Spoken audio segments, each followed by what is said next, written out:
داعيا إلى الله بإذنه وسراجا منيرا فقد قال الله تعالى في كلامه المجيد وبرهانه التوحيد أعوذ بالله من الشيطان الرجيم بسم الله الرحمن الرحيم إن الله وملائكته يصلون على النبي يا أيها الذين آمنوا صلوا عليه وسلموا تسليما সবাই নামাজের দরুদ পড়ি اللهم صل على محمد وعلى آل محمد كما صليت على إبراهيم وعلى آل إبراهيم إنك حميد مجيد اللهم بارك على محمد وعلى آل محمد كما باركت على إبراهيم وعلى آل إبراهيم إنك حميد مجيد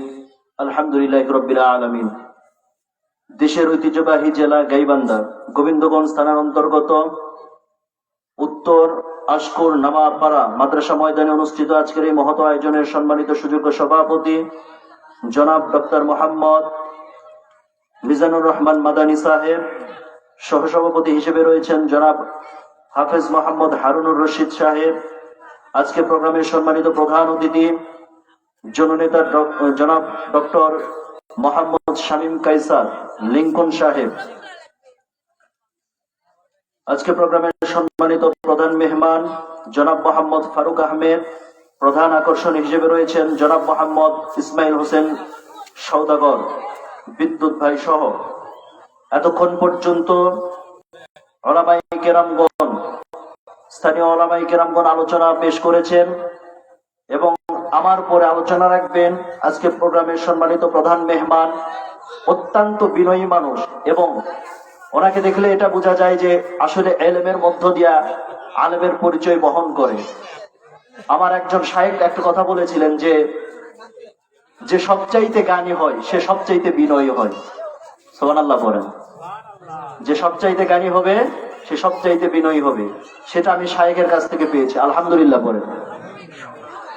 প্রধান মেহমান আজকে মাহফিলের মুফতি মাওলানা মোহাম্মদ জয়নুল আবেদিন সাহেব, দামাত বারাকাতুহুম আলিয়া বারাকাল্লাহু ফি হায়াতি ওয়া রাল্লাহু আতি, পড়ছি আমিন।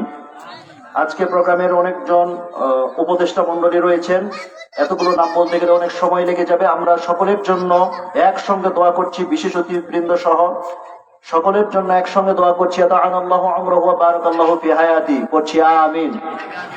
সামনে উপস্থিত দিনদার ইমানদার ইসলাম প্রিয় দিন প্রিয় ইসলামের ঝান্ডাবাহী কালিমার পতাকাবাহী দিন ইসলামের নরসাদুল বীর মুজাহিদ প্রাণ প্রিয় দিনী ভাইয়েরা, আড়ালে বসে আছেন এলাকার সরল মনা সর্বগুণে গুণান্বিতা মা এবং বোনেরা, আলোচনার সূচনায় আনুষ্ঠানিকতার মধ্য দিয়ে আমরা শুরুতে মহান রব্বুল আলামিনের শুকরিয়া আদায় করি, যেই মহান রব, যেই মহান মুনিব সকল প্রকার বাধা বিপত্তি পারি দিয়ে মহৎ আয়োজন করার তৌফিক দান করেছেন। আল্লাহ পাকের শুকরিয়া আদায় করে বলছি আলহামদুলিল্লাহ। এবার সেই দরুদ ও সালাম যিনি হলেন মক্কাওয়ালা মদিনাওয়ালা কামলিওয়ালা, যিনি ছিলেন সৃষ্টির মূল হাবিবের রাসূল, সে দয়ার নবীর দয়ার উম্মত হয়ে সকলেই মহব্বতে হৃদয় থেকে একযোগে বলে উঠছি সাল্লাল্লাহু আলাইহি ওয়াসাল্লাম। সম্মানিত হাজিরিন, আপনারা হয়তো বা অনেকে চিন্তা করতেছেন এত বড় মাহফিল, এতগুলো মানুষ আর এত ছোট বক্তা, কি ওয়াজ করবে এই চিন্তা করতেছেন? আপনারা বিড়াল চেনেন? বিড়াল এলাকায় বিড়াল আছে? আচ্ছা, এই বিড়াল লম্বা না খাটো, মোটা না চিকন, কালো না সাদা, এসব দেখার দরকার নাই। দেখতে হবে বিড়ালটা ইঁদুর ধরতে পারে কিনা। কথা বলেন ঠিক কিনা? ঠিক তেমন করে আমি বক্তা লম্বা না খাটো, মোটা না চিকন, জুব্বার ঝোল লম্বা না খাটো, টুপি উঁচা না খাটো, এসব দেখার দরকার নাই। দেখতে হবে আমি বক্তা কোরআনে মাজিদ থেকে কথা বলছি কিনা, কথা বলেন ঠিক কিনা।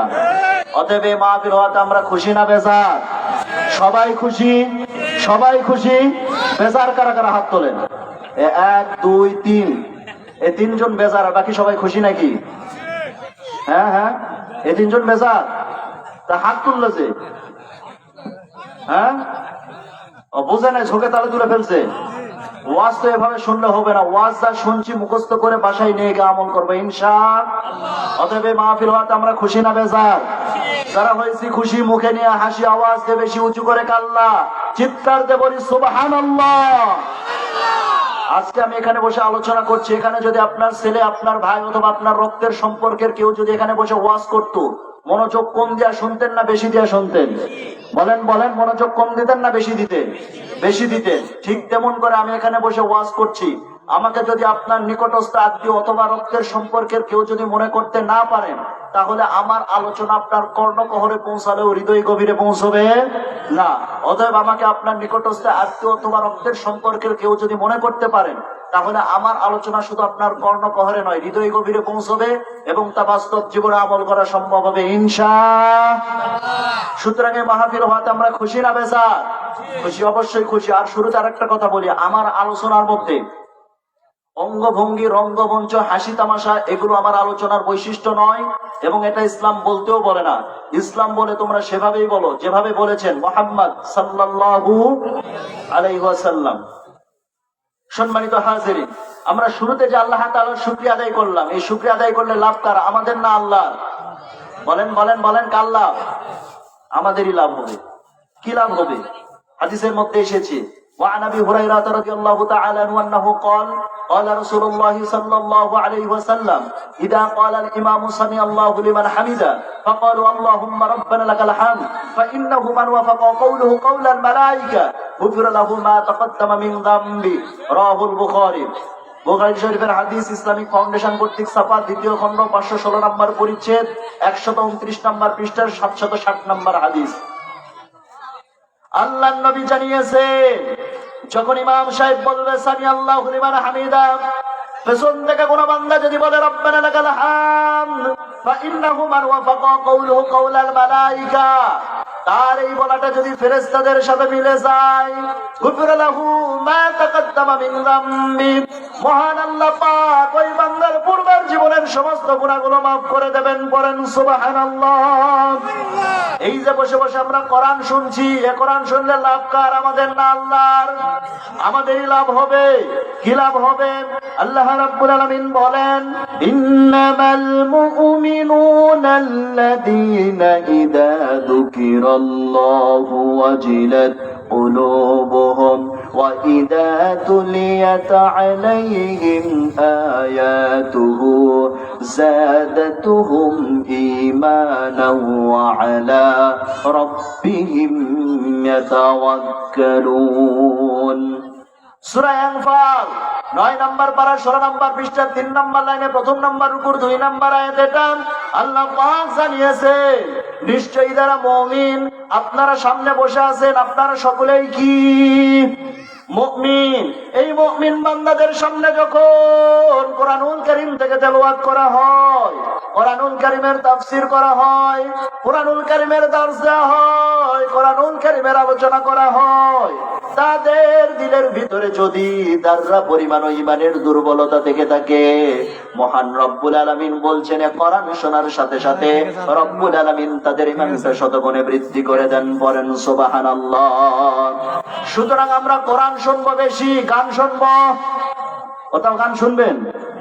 গান শোনা যাবে। সকল প্রকার অশ্লীল গান শোনাকে যিনি হারাম করে দিয়েছেন তিনি কে? আল্লাহ পাক। এই জন্য আমরা কোন প্রকার গান শুনবো না, আমরা শুনবো কোরআন। কি শুনবো? কথা বলে না, কি শুনবো? আমরা কোরআন শুনবো, কোরআন বুঝবো, কোরআন দিয়ে নিজেদের জীবনকে সাজাবো ইনশাআল্লাহ। আল্লাহ তাআলা আমাদের প্রত্যেককে কবুল করুন, পড়ছি আমিন। সম্মানিত হাজিরিন, আজকে আমি আলোচনা করব ঈমানী মৃত্যুর আমল। কি মৃত্যুর আমল? আমাদের প্রত্যেককে মরতে হবে কি হবে না? ডান পাশে দায়িত্বশীল ভাইরা একটু আলোচনা একটু আস্তে করলে ভালো হবে। জি। আমরা আমাদের প্রত্যেকের মৃত্যু হবে কি হবে না? মৃত্যু এটা নিশ্চিত, বেঁচে আছি এটাই আশ্চর্য। কথা বোঝা যায়? মৃত্যু এটা নিশ্চিত, বেঁচে আছি এটাই আশ্চর্য। মৃত্যু সবার জীবনে আসবে। প্রেসিডেন্ট শেখ মুজিবুর রহমান তিনিও চলে গিয়েছেন, প্রেসিডেন্ট জিয়াউর রহমান তিনিও চলে গিয়েছেন, প্রেসিডেন্ট এরশাদ তিনিও চলে গিয়েছেন, মন্ত্রী ছিলেন মতিউর রহমান নিজামী তিনিও চলে গিয়েছেন, এরপরে শহীদ আল্লামা দেলোয়ার হোসেন সাঈদী রাহিমাহুল্লাহ তিনিও চলে গিয়েছেন। এইভাবে সব অনেকেই চলে গিয়েছেন এবং আমাদেরকেও যেতে হবে এবং ভবিষ্যতে যারা আসবে তাদেরকেও মৃত্যুবরণ করতেই হবে। কিন্তু কথা হচ্ছে এখানে কেউ মরে ইমানি হালতে, কেউ মরে কুফুরি হালতে। কেউ মরে ইমানি হালতে, কেউ মরে কুফুরি হালতে। আমরা ইমানের সাথে মরতে চাই না কুফুরি হালতে মরতে চাই? যারা চুপ করে আছে তারা মনে হয় কুফুরি হালতে মরতে চাই। ইমানি হালতে মরতে চাই না কুফুরি হালতে মরতে চাই? ইমানি হালতে মরতে চাই। আজকে আমি ইমানি মৃত্যু কিভাবে আসবে তার জন্য কিছু আমল রয়েছে।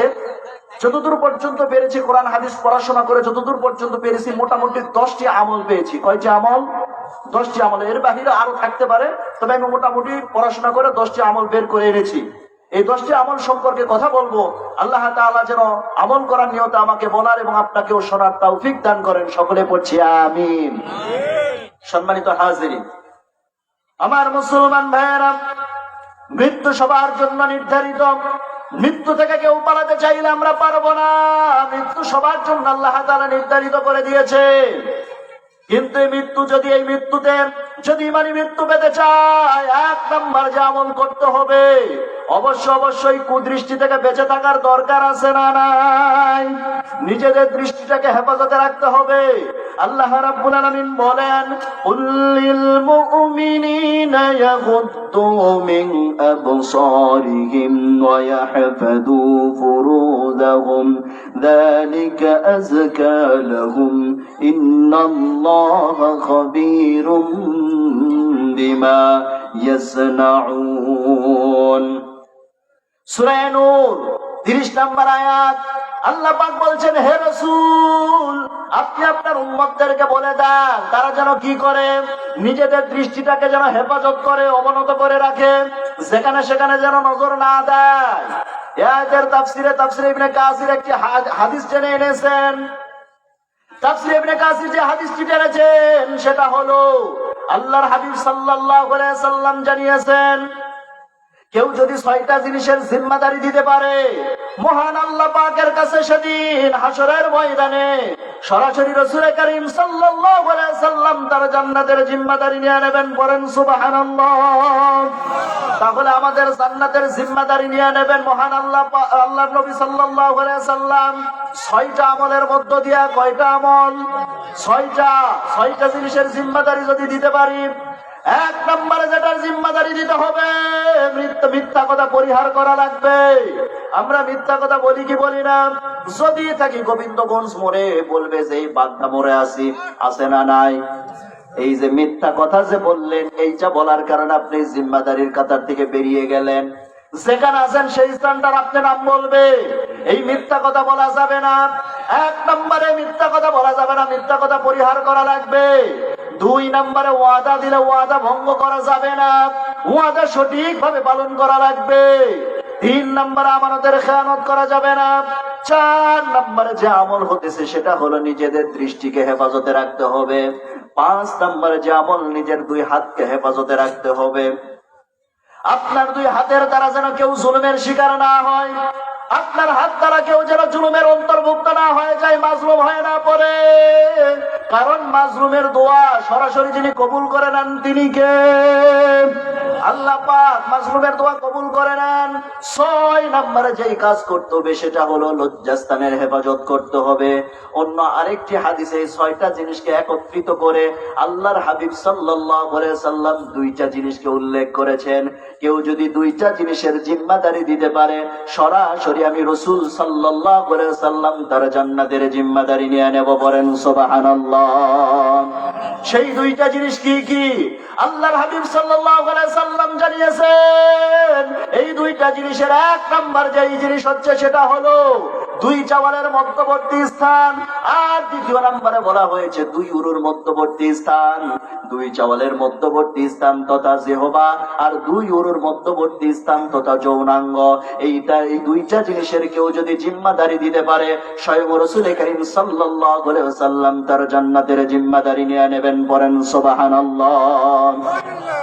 আমার মুসলমান ভাইয়েরা, তাহলে আল্লাহ রাব্বুল আলামিন এখানে বলছেন, হে রাসূল আপনি আপনার উম্মতদেরকে বলে দেন তারা যেন নিজেদের দৃষ্টিটাকে হেফাজতে রাখে, অবনত রাখে, যেখানে সেখানে যেন নজর না দেয়। আমরা এখন যেখানে সেখানে নজর দেই কি দেই না? এই দৃষ্টিটা যে কতটা মারাত্মক একটু খেয়াল করেন। আল্লাহর হাবিব সাল্লাল্লাহু আলাইহি সাল্লাম কোন একটা অভিযানে যাবেন, সেই অভিযানে যাওয়ার সময় তিনি একজন মুজাহিদ সাহাবীকে সঙ্গে করে নিলেন, আর ওই মুজাহিদ সাহাবীর বাড়ি পাহারা দেবার জন্য তিনি একজন সাহাবীকে দায়িত্ব দিলেন। সেই সাহাবীর নাম হতেছে হযরত সালাবা রাদিয়াল্লাহু তাআলা আনহু। আমার মুসলমান ভাইয়েরা, হযরত সালাবা রাদিয়াল্লাহু তাআলা আনহুকে দায়িত্ব দেওয়া হলো সেই মুজাহিদ সাহাবীর বাড়ি পাহারা দেবার জন্য। সালাবা রাদিয়াল্লাহু তাআলা আনহু সুন্দর মতোই তিনি বাড়ি পাহারা দিচ্ছিলেন, কিন্তু হঠাৎ করে কি এক ঘটনা ঘটে গেল। ওই যে মুজাহিদ সাহাবীর স্ত্রী কোন একটা কাজের জন্য তিনি ঘর থেকে বাইরে এসেছেন, সালাবা রাদিয়াল্লাহু তাআলা আনহুর সামনে যখন পড়ে গেলেন, পড়ে যাওয়ার সঙ্গে সঙ্গে সালাবা রাদিয়াল্লাহু তাআলা আনহু তাকায় দেখতেছেন ওই মহিলাটি খুবই সুন্দরী, খুবই রূপবতী। তিনি দেখে আকৃষ্ট হয়ে পড়লেন। সালাবা রাদিয়াল্লাহু তাআলা আনহু করলেন কি, খপ করে মুজাহিদ সাহাবীর স্ত্রীর হাতটা ধরে ফেললেন। হাত ধরার সাথে সাথে এবার ওই মুজাহিদ সাহাবীর স্ত্রী ডাকতে বলছেন, আরে সালাবা তুমি কি ভুলে গিয়েছো তুমি হচ্ছে আল্লাহর নবীর একজন সাহাবী? সুবহানাল্লাহ বলেন। এখান থেকে শিক্ষা হলো দুইটা। এক নাম্বার যে শিক্ষা সেটা হলো জিনা বা বিচার যে শুরু হয় সেটা এক নাম্বার কারণ হচ্ছে বেপরদা। এক নাম্বার কারণ কি? বেপরদা।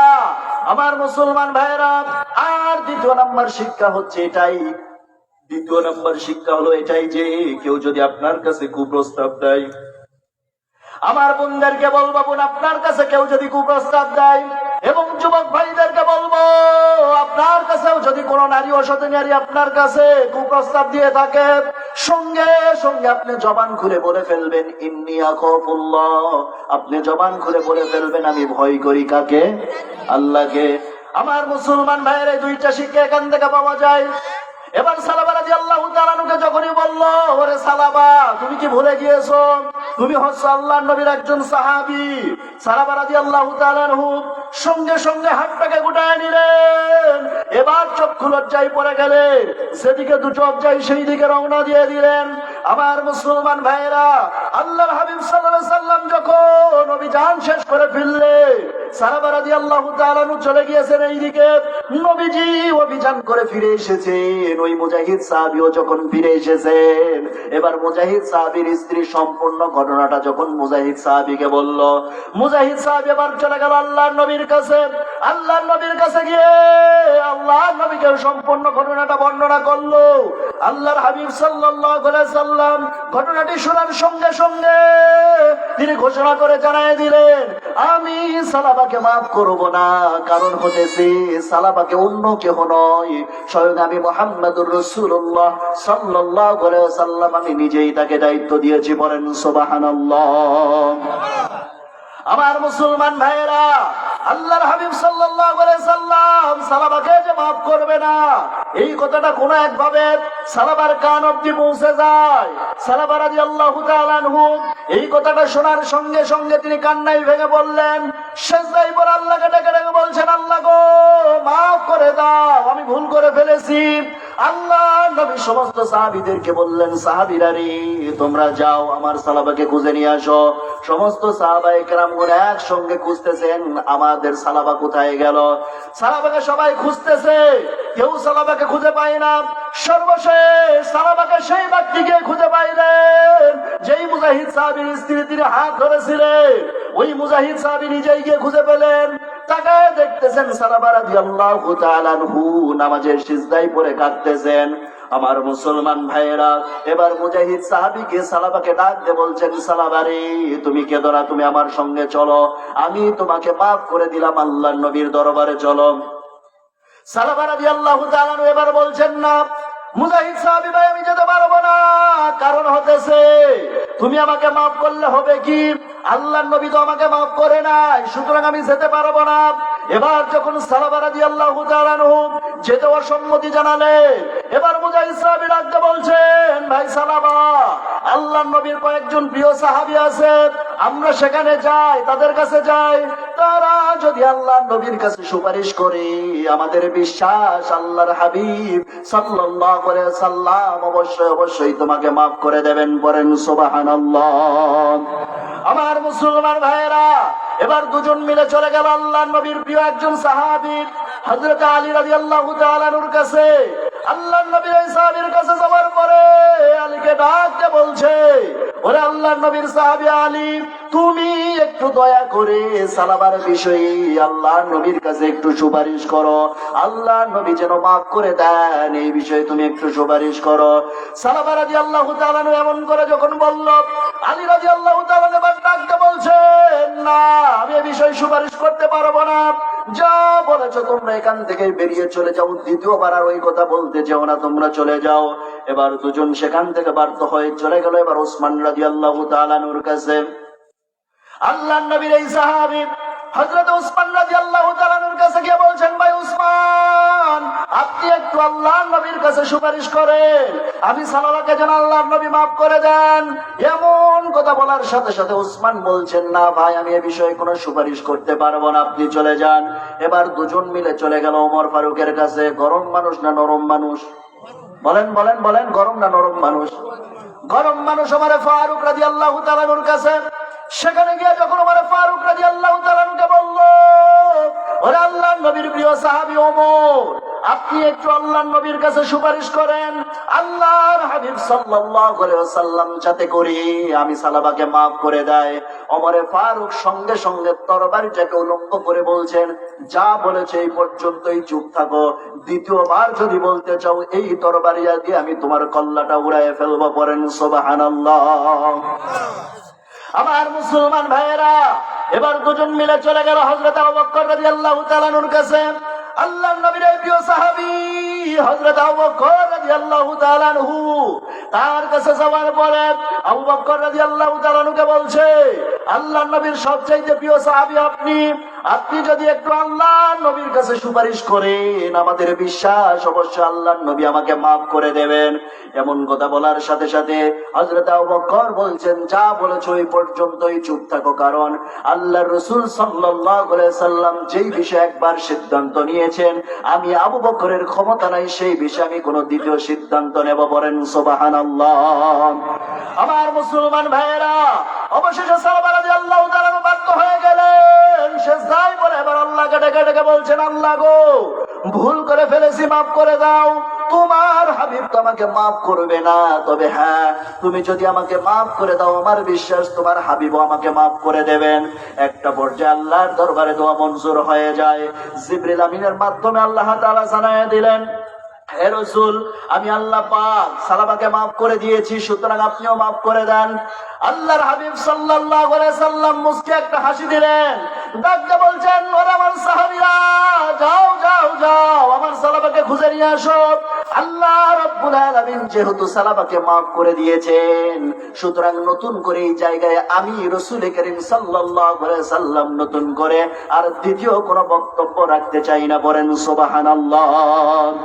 আমার মুসলমান ভাইরা, সালাবার কান অব্দি পৌঁছে গেল খবরটা। সালাবার কানে যখন পৌঁছে গেল খবরটা যে আল্লাহ পাক তাকে মাফ করে দিয়েছে, এবার সালাবা রাদিয়াল্লাহু তাআলা আনহু মসজিদে নববীতে চলে আসলেন। দীর্ঘদিন পর আল্লাহর হাবিব সাল্লাল্লাহু আলাইহি সাল্লামের পিছনে তিনি ইক্তেদা করবেন মাগরিবের নামাজে। মাগরিবের সালাতে যখন সাহাবা রাদিয়াল্লাহু তাআলা আনহু পেছনে এসে দাঁড়িয়েছেন, এবার রাসূল করিম সাল্লাল্লাহু আলাইহি ওয়াসাল্লাম নামাজের মধ্যে তেলাওয়াত করছেন, আল কারিআতু মাল কারিআ ওয়া মা আদরাকা মাল কারিআ। এই তৃতীয় নাম্বার আয়াত তেলাওয়াত করার সঙ্গে সঙ্গে হযরতে সাহাবা রাদিয়াল্লাহু তাআলা আনহু নামাজরত অবস্থায় বুক পেটে ইন্তেকাল করলেন। পড়েন আল্লাহু আকবার। আমার মুসলমান ভাইয়েরা, এখান থেকে শিক্ষা কি পেলাম? এখান থেকে শিক্ষা এটাই, সামান্য অপরাধ কতটুকু দেখে, হ্যাঁ গুনার মাত্রা এটা বড় অপরাধ, কিন্তু বর্তমান সমাজে যেভাবে পাপাচার কাজের মধ্যে মানুষজন ছুটে গিয়েছে, যেভাবে পাপাচার কাজের মধ্যে যেভাবে আমরা লিপ্ত হয়ে গিয়েছি, জেনার কাছ থেকে আমরা এতটা অ্যাভেলেবল করে দিয়েছি, সেই হিসাবে হাত ধরা এটা তো সামান্য অপরাধ। কথা বলেন না কেন? এটা কি এখন বড় অপরাধ? যে কেউ যে কোনো ছেলে যে কোনো মেয়ের হাত ধরতেছে এখন, আছে না নাই? আমার মুসলমান ভাইরা কি আর বলবো, এই গ্রাম অঞ্চলে স্কুলে কতটুকু আর জেনা হয়, গ্রাম স্কুল থেকে যখন জেনা ব্যবচার করতে করতে যখন থানা পর্যায়ে যায়, সেখানে যায় এর থেকে আরো বেশি জেনা। থানা পর্যায়ের স্কুল কলেজ থেকে যখন জেলা পর্যায়ে যায়, সেখানে গিয়ে আরো জেনা ব্যবচার। আর জেলা থেকে যখন একবার ভার্সিটিতে যেতে পারে, সেখানে জেনাকে তারা জেনাই আর মনে করে না, এই জেনা ব্যবচারটাকে তারা বেলাবেল করে দিয়েছে। ফ্রেন্ডশিপ, রিলেশনশিপ, আরো কত কিছু, এত কিছু করে তারা জেনা ব্যভিচারের মধ্যে জড়িয়ে গেছে। আছে না নাই? কথা বলেন না কেন? আছে না নাই? আমার মুসলমান ভাইয়ের, এটা এখন আধুনিক যুগ জামানা। Facebook, TikTok, imo, WhatsApp, Instagram, আরো কত কিছু যে আধুনিকতা অত্যাধুনিকতা আমাদের মাঝে এসেছে। আমার মুসলমান ভাইয়েরা, এত আধুনিকতা এত অত্যাধুনিকতার মধ্যে যে জেনা ব্যভিচারকে এখন অ্যাভেলেবল করে দেওয়া হয়েছে। কথা বলেন ঠিক কিনা? এই যে কিছুদিন পূর্বে শুনলাম 16 ছাত্র ছাত্রী ম্যাট্রিক পরীক্ষা দিতে যায় অবস্থাতে বিয়ে পাস করছে। ছেলে বাবাকে ফোন করে বলছে, বাবা বৌমা দেখে যান, বাপ অজ্ঞান হয়ে গেছে। পরে ছেলে বাবাকে ফোন করে বলছে, বাবা অজ্ঞান হয়ে লাভ নাই, এখন আমার জীবন মরণ শেফা আলীর হাতে, ইচ্ছে করলে মারতে পারে, পারে বাঁচাতে, এখন আমার জীবন মরণ সুইটির হাতে। নাম কি আমার? সুইটি, বিউটি, মিম, জিম, লিটন, যতন, খতন, আগারা, পাগারা, সেরাগালি, সন্দেশ, চেট্টন, পলেস্টার, সুতি, টাঙ্গালি, জামদানি, খামদানি, আমদানি, রপ্তানি, মানে নামের বেলায় আমরা কি যে রাখি, এক আল্লাহ ছাড়া অন্য কেউ জানে না। কথা বলেন ঠিক কিনা? আমার মুসলমান ভাইয়েরা, কথাই কথা বেড়ে যায়। হাদিসের মধ্যে এসেছেন, আল্লাহ পাকের কাছে দুইটা নাম সবচাইতে প্রিয়। এক নাম্বার হচ্ছে আব্দুল্লাহ, আর দুই নাম্বার হচ্ছে আব্দুর রহমান। কিন্তু সে আব্দুল্লাহ নাম নিয়ে ঠাট্টা হয় কি হয় না? কোন পুরুষের যদি আল্লাহর ওয়াস্তে একবার সতর্কহীন হয়ে যায়, ডাক দিয়ে বলবে, তোর আব্দুল্লাহ সামাল। আছে না নাই? আমার মুসলমান ভাইয়েরা, মেয়েদের নামের কি অবস্থা দেখে। মেয়েদের কাছে বড় নাম পছন্দ হয় না, যত ছোট নাম তত তাদের ভালো লাগে। 3 অক্ষরের নাম সূচনা, এটাও নাকি তাদের কাছে বড় হয়ে গিয়েছে। 3 অক্ষরের নাম কেটে 2 অক্ষরের নাম দিয়ে নাম রেখে দিয়েছে সুজি। কি নাম? সুজি। শুধু কি মেয়েদের নাম ছোট হয়েছে, মেয়েদের নামের সাথে সাথে এখন মেয়েদের পোশাক গুলো ছোট হয়ে গিয়েছে। কথা বলেন ঠিক কিনা? আমার মুসলমান ভাইয়েরা, প্রথমে ছিল 4 পিস, এরপরে 3 পিস, তারপরে 2 পিস, এরপরে 1 পিস, কোন দিন যে শুনবেন 9 পিস। অথচ আল্লাহ রাব্বুল আলামিন বলেন, ওয়াকারনা ফি বুয়ুতিকুন্না ওয়ালা তাবাররাজনা তাবাররুজাল জাহিলিয়াতিল উলা। সূরা আহজাব 22 নম্বর পারার প্রথম নম্বর পৃষ্ঠার 4 নম্বর লাইনে 33 নম্বর আয়াত। এটা আল্লাহ পাক জানিয়েছেন, হে মেয়েরা, তোমরা ঘরের পরিবেশে থাকবে, বাহিরে যাবে না। বাহিরে যদি যেতে চাও, জাহেলি যুগের মেয়েদের মতো রূপ সৌন্দর্য প্রদর্শন করে বের হবে না। হুকুম টাকার, জবান করে বলেন হুকুম টাকার। আল্লাহ পাকের নির্দেশ দিয়েছে, জাহেলি যুগে যেই সমস্ত মেয়েরা কাস্টমার ধরার জন্য সাজুগুজু করে রাস্তায় বের হতো, ঠিক তেমন করে তোমরাও টিপটপ সাজ দিয়ে রাস্তায় বের হবে না। কারণ তোমার দিকে যত পুরুষ তাকাবে, যতবার নজর দেবে, প্রত্যেকবার ওই যুবকের চোখের জেনা হবে। মহান আল্লাহ পাক তোমার আমলনামায় জেনার গুনাহ লিখে দেবেন। পড়েন নাউযুবিল্লাহ। কিন্তু মেয়েরা বর্তমান বাহিরে আসে যখন, তখন কম সাজে না বেশি সাজে? বেশি সাজে। এই সাজের উপর গবেষণা করে পেয়েছি, মেয়েরা সাজে মোট 5 দিন। জবান খুলে বলেন কয় দিন? 5 দিন। 1 নম্বরে কোন দিন সাজে? পহেলা বৈশাখের দিন। কম সাজে না বেশি সাজে? বেশি সাজে। 2 নম্বরে 31st নাইট। 3 নম্বরে 14 ফেব্রুয়ারির দিন। আর 4 নম্বরে ঈদের দিন। ঈদের দিন সাজবেন না কেন? অবশ্যই মা বোনের অবশ্যই সাজবেন, কিন্তু আপনার সাজ দেখার অধিকার শুধুমাত্র কেবলমাত্র একমাত্র আপনার স্বামীর। দ্বিতীয় কোন পুরুষের আপনার সাজ দেখার অধিকার নাই। কথা বলেন ঠিক কিনা? আমার মুসলমান ভাইয়েরা, এগুলো 4 নম্বর। এবার আসেন 5 নম্বরে কোন দিন সাজে? 5 নম্বরে কোন বিবাহ অনুষ্ঠান বাড়িতে গেলে, আজকালকার বিবাহ অনুষ্ঠান বাড়িতে গিয়ে দেখবেন যেন মনে হবে কাজের মহিলা বাদ দিয়ে সবগুলোর বিয়ে একসাথে। ঠিক বললাম না ভুল বললাম? আরেকটা দিন খুব সাজে, সেটা হলো যেদিন মার্কেটে যাবেন। এমন সাজ সাজতেছে, স্বামীর 2 চোখে লেবুর রসের মতো টপ টপ করে পানি পড়তেছে। স্ত্রী ডাকতে বলতেছে, হ্যাঁ গো কাঁদতেছে কেন? এবার স্বামীর কথা শুনে স্ত্রী এবার বলতেছে, হ্যাঁ গো কাঁদতেছো কেন? এবার স্বামী বলতেছে, তোমার সাজ থেকে মনে হচ্ছে তুমি কোথাও যাবা। এবার স্ত্রী বলছে, হ্যাঁ ঠিকই ধরেছে, আমি একটু মার্কেটে যাব। এবার স্বামী বলছে, ঠিক আছে তুমি মার্কেটে যাবা, ভালো কথা, তো সন্তানকে সঙ্গে করে নিয়ে যাও। এবার স্ত্রী বলতেছে, কি বলো? মার্কেটে যা ভিড়, ও ভিড়ের মধ্যে যদি সন্তান নিয়ে যায়, সন্তান মরেই যাবে।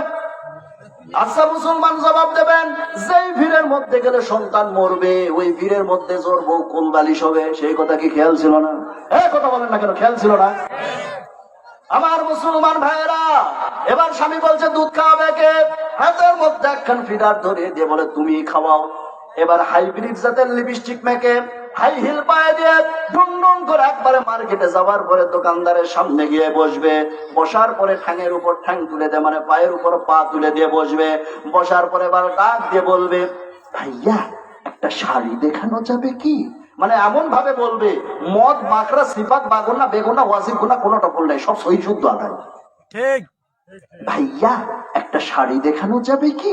দোকানদার কম না, ওই একখান শাড়ি বের করে নিজের গায়ে লটকাই দিয়ে বলবে, আপা এই শাড়িটা না আপনাকে দারুণ মানাবে। মানে ওটা আরেক লম্পট, ওইটা কি? আরেক চরিত্রহীন। এগুলো সমাজে আছে না নাই? আমার মুসলমান ভাইয়েরা, সমাজের মধ্যে আবার এমন অনেক আছে 40 বছর বয়স হয়ে যায়, এরপরেও বিয়ে করে না। প্রবাস জীবনে থাকে, ভালো টাকা পয়সা ইনকাম করে, এরপরেও বিয়ে করে না। 40 বছর বয়স হয়ে গেছে, এরপরেও বিয়ে করে না। যদি বলা হয় বিয়ে করে না কেন, বলবে বিয়ে করে বউকে খাওয়াবো কি? আচ্ছা মুসলমান জবাব দেবেন, 40 বছর বয়সেও যে যুবক বিয়ে করে না, ও কি ঠিক আছে না বাইপাস মারে? হ্যাঁ, কি করে? ওর কি চরিত্র ঠিক আছে? চরিত্রহীন হয়ে গিয়েছে। আমার মুসলমান ভাইয়েরা, বর্তমান যুবকদের হলে এই অবস্থা। কোন মেয়ে যদি আল্লাহর রাস্তে একটা ছবি ফেসবুকে ছেড়ে দেয়, নিচেতে কমেন্ট করে, কিয়ামত আর বেশি দূরে নয়, তাই ছেলেরা আসো দিনের পথে আর মেয়েরা আসো ইনবক্সে। নাউজুবিল্লাহ বলেন। আমার মুসলমান ভাইয়েরা, তাহলে যে কথা বলতেছিলাম, আল্লাহ রাব্বুল আলামিন বলছেন, 1 নম্বরে নিজেদের দৃষ্টিটাকে তোমরা অবনত রাখবে, হেফাজতে রাখবে। এই জন্য নিজেদের দৃষ্টিটাকে হেফাজতে রাখার দরকার আছে না নাই? কি ব্যাপার, আপনাদের আওয়াজ এত আসতে কেন? এখনো কি ভয় পাচ্ছেন? এখনো কি সে আগের দিন আছে? আজকে মুসলমানদের আওয়াজ কম, আজকে মুসলমানদের হিম্মত ছোট। আজকে যদি আবার মুসলমান খালিদ বিন ওয়ালিদের মতো, তারিক বিন জাহাজের মতো, মাহমুদ গজনবীর মতো, হুসাইন আহমদ মাদানির মতো আজকে যদি মাত্র 5 জন লোক সমাবেত হতে পারি, আল্লাহর কসম দুনিয়ার সমস্ত বাতিল শক্তি মুসলমানদের পায়ে সেজদায় লুটিয়ে পড়তে বাধ্য। কিন্তু আজকে আমাদের সেই মুখের আওয়াজ, সেই বুকের হিম্মত, সেই মানি তাগতি, সেই মানি উদ্দীপনা, সেই অটল অবিচল, সেই দানাবির আজকে আমাদের মধ্যে অভাব। যার কারণে আজকে প্যালেস্টাইন মুসলিমদের উপর ইসরায়েল হামলা করার সাহস পায়। যার কারণে আজকে ভারতের গুজরাটের মুসলিমদের উপর ভারতে হিন্দুস্তান হামলা করার সাহস পায়। যার কারণে আজকে আমেরিকা আমাদের উপর খবরদারি করে বেড়াতেছে। আজকে যদি মুসলমান আবার সেই খালিদ বিন ওয়ালিদের মতো, তারিক বিন জাহাজের মতো যদি ভূমিকা আবার পালন করতাম, আল্লাহর কসম দুনিয়ার সমস্ত বাতিল শক্তি মুসলমানদের পায়ের নিচে পড়ে থাকতো। কথা বলেন ঠিক কিনা? তাকবীর, নারায়ে তাকবীর, নারায়ে তাকবীর। সম্মানিত হাজির, আল কোরআনের আলো, অত্যন্ত আফসোসের সাথে বলতে হয়, আল কোরআনের আলো, অত্যন্ত আফসোসের সাথে বলতে হয়, তাকবীর, অত্যন্ত আফসোসের সাথে একটা কথা বলতেই হয় যে আমরা যখন দিনের পথে ইসলামের পথে মানুষদেরকে ডাক দেই তখন আমাদের বিরুদ্ধে বিভিন্ন মিথ্যা তহমত দেয়, বিভিন্ন মিথ্যা তকমা দেয়, বিভিন্ন লকব লাগায়, বিভিন্ন অভিশাপ দেয়। আমার মুসলমান ভাইয়েরা আজকে যে করুণ দৃশ্যগুলো আমরা দেখতেছি, আজকে যে ওসমান হাজি ভাইয়ের যে করুণ অবস্থা হয়েছে, এই করুণ অবস্থার জন্য, এই করুণ অবস্থার দৃশ্য থেকে আজকে একটা কথা বারবার মনে পড়ছে। প্রিয় মুফাসসির আল্লামা সাঈদী রাহিমাহুল্লাহ একটা কথা বলেছিলেন, বরবাদ গুলিস্তান কে লিয়ে কি উল্লু কফি है लेकिन गुलिस्तान को हाथ शाट पर उल्लू बैठे है फिर अंजाम में गुलिस्तान को क्या होगे। একটা ফুল বাগানকে ধ্বংস করার জন্য একটা হুতুম পেঁচে যথেষ্ট, কিন্তু হুতুম পেঁচে বসে গেছে প্রত্যেক ডালে ডালে শাখায় শাখায়। ফুল বাগানের নসিবে কি আছে আল্লাহ ছাড়া কারো জানে না। এই কথা বলেন ঠিক কিনা? সম্মানিত হাজিরিন, একটা কথা বারবার খেয়াল রাখবেন, বিজাতীয়রা কখনো মুসলিমদের সফলতা চাইবে না। কথা বলেন ঠিক কিনা? বিজাতীয়রা কি মুসলিমদের সফলতা চায়? কখনো তারা মুসলমানদের সফলতা চাইবে না। তারা সদা সর্বদা ষড়যন্ত্র চালিয়ে যেতেছে। আপনারা হিসাব মিলায় দেখেন, বাংলাদেশে যে রেল লাইন দেখতেছে এটা কাদের অবদান? ব্রিটিশদের অবদান। এরপরে ঢাকা ইউনিভার্সিটি এটা কাদের অবদান? ব্রিটিশদের অবদান। চট্টগ্রাম ইউনিভার্সিটি, রাজশাহী ইউনিভার্সিটি এটা কাদের অবদান? এটা হলো পাকিস্তানদের অবদান। তাহলে তারা তো আমাদের দেশের উন্নতি করেছে, তাদেরকে তাড়ালাম কেন? তাদেরকে তাড়ানোর কারণ হচ্ছে তারা দেশের যে উন্নতি করেছে তার 4 গুণ সম্পত্তি দেশ থেকে তারা বিদেশে পাচার করে নিয়ে গেছে। কথা বলেন ঠিক কিনা? ঠিক তেমন করে বর্তমান সময় এক শ্রেণীর লোক বলছে আমরা ঘরে ঘরে বিদ্যুৎ পৌঁছেছি, আমরা ব্রিজ করেছি, আমরা কালভার্ট করেছি, আরো অনেক অনেক উন্নতি করেছি, কিন্তু একথা উদ্দীপকের মতো স্পষ্ট তারা দেশের যে উন্নতি করেছে তার 10 গুণ সম্পত্তি এদেশ থেকে তারা বিদেশে পাচার করে নিয়ে গিয়েছে। কথা বলেন ঠিক কিনা? আমার মুসলমান ভাইয়েরা, অতএব আমাদেরকে শক্ত ভূমিকা পালন করতে হবে। মনে রাখতে হবে, একে একে মিলে যদি 2 হয় এটা হলো অঙ্ক, একে একে মিলে যদি 1 হয় এটা হলো প্রেম ভালোবাসা, একে একে মিলে যদি 0 হয় এটা হলো আধ্যাত্মিক, একের সাথে একে একে মিলে যদি 11 হয় এটা হলো সংগঠন, একের সাথে এককে যদি মিলিত হতে না দেয় এটা হলো কূটনীতি, একের বিরুদ্ধে এককে দাঁড় করায় দেন, এটাই হলো রাজনীতি। সম্মানিত হাজিরিন, মাঝখানে ঢাকা ভার্সিটির বিপক্ষে ঢাকার বাকি 7টি কলেজকে দাঁড় করিয়ে দেওয়ার চেষ্টা করেছিল কুচক্রী মহল, কিন্তু আল্লাহ পাক হেফাজত করেছেন। তবে তারা তাদের ষড়যন্ত্র থামাই নাই, তারা তাদের মতো ষড়যন্ত্র চালিয়ে যেতেছে। সুতরাং আমাদের কি করতে হবে? আমাদেরকে দাওয়াতি প্রচার বাড়াতে হবে, আমাদের প্রত্যেকের ঘরটাকে ইসলামের একটা দুর্গ করে তুলতে হবে। কথা বলেন ঠিক কিনা? আমার মুসলমান ভাইয়েরা, বর্তমান সময় যদি দিন প্রতিষ্ঠার কথা বলা হয়, এক শ্রেণীর লোক বলবে দেশে যে ইসলাম প্রতিষ্ঠা হবে আন্তর্জাতিক মহল থেকে চাপ আসবে। কোন জাতিক? আন্তর্জাতিক মহল থেকে চাপ আসবে। আন্তর্জাতিক মহল থেকে যদি চাপ সামলানোর ক্ষমতা না থাকে, ছেড়ে দেবে রাজনীতির পথ। আপনাদের মতো চুরি পড়া নেতৃবৃন্দের হাতে বাংলার 1 ইঞ্চি জমিও ছেড়ে দেওয়া হবে না। কথা বলেন ঠিক কিনা? এই কথা দিবারকের মতো স্পষ্ট। যতদিন পর্যন্ত এই শহীদে কাফেলা তাওহীদি জনতার বুকে 1 বিন্দু পরিমাণ রক্ত থাকবে, ততদিন পর্যন্ত এই বাংলার জমিন থেকে সেকুলারিজমকে উৎখাত করে এক আল্লাহর আইন প্রতিষ্ঠার সংগ্রাম চলতেই থাকবে, চলতেই থাকবে, চলতেই থাকবে। কেউ তোমাতে পারবে না ইনশাআল্লাহ। সেই আল্লাহর দিন কায়েমের, সেই আল্লাহর দিন প্রতিষ্ঠার সংগ্রামে নেমে যদি বুকের তাজা রক্ত বিলিয়ে দিতে হয়, কে কে দিতে রাজি আছেন? 2 হাত উঁচু করে আমার আল্লাহকে দেখায় দেন। নারে তাকবীর! আল কোরআনের আলো, আল হাদিসের আলো, নারে তাকবীর! কবুল করুন, পড়ছি আমিন। আল্লাহ তাআলা আমাদের প্রত্যেকের হাতকে কবুল করুন, পড়ি আমিন। সম্মানিত হাজিরিন, যে কথা বলতেছিলাম, তাহলে নিজেদের দৃষ্টিটাকে অবনত রাখার দরকার আছে না নাই? আমরা ইমানি মৃত্যু চাই তো? দেখি কে কে চাই ইমানি মৃত্যু? হাত তোলেন তো দেখি। তাকবীর কেমন হয়? নারায়ে তাকবীর। হবে না, এইভাবে হবে না। এক কাজ করেন, বিবাহিত যারা অবিবাহিত যারা, কম্পিটিশন ছাড়া বাঙালি চায় না। কম্পিটিশন খুব খুশি বাঙালি, যত কম্পিটিশন আছে তত বাঙালি আছে। আচ্ছা দেখা যায়, প্রথমে মুরব্বী যারা তারা হাত তোলেন। আপনি বিচারক, আপনি বিচারক। প্রথমে মুরব্বী যারা বিবাহিত যারা তারা হাত তোলেন। তোলেন তোলেন তোলেন তোলেন। আচ্ছা, বিবাহিতরা তাকবীর দেবেন, আপনি শুনবেন। নারায়ে তাকবীর। শুনলেন তো? এবার অবিবাহিত যারা তারা হাত তোলেন। তোলেন তোলেন। তোমরা কি প্রমাণ করে দিতে পারবে না যে তোমরা বিবাহের জন্য উপযুক্ত হয়ে গেছো? পারবো না? হ্যাঁ। নারায়ে তাকবীর।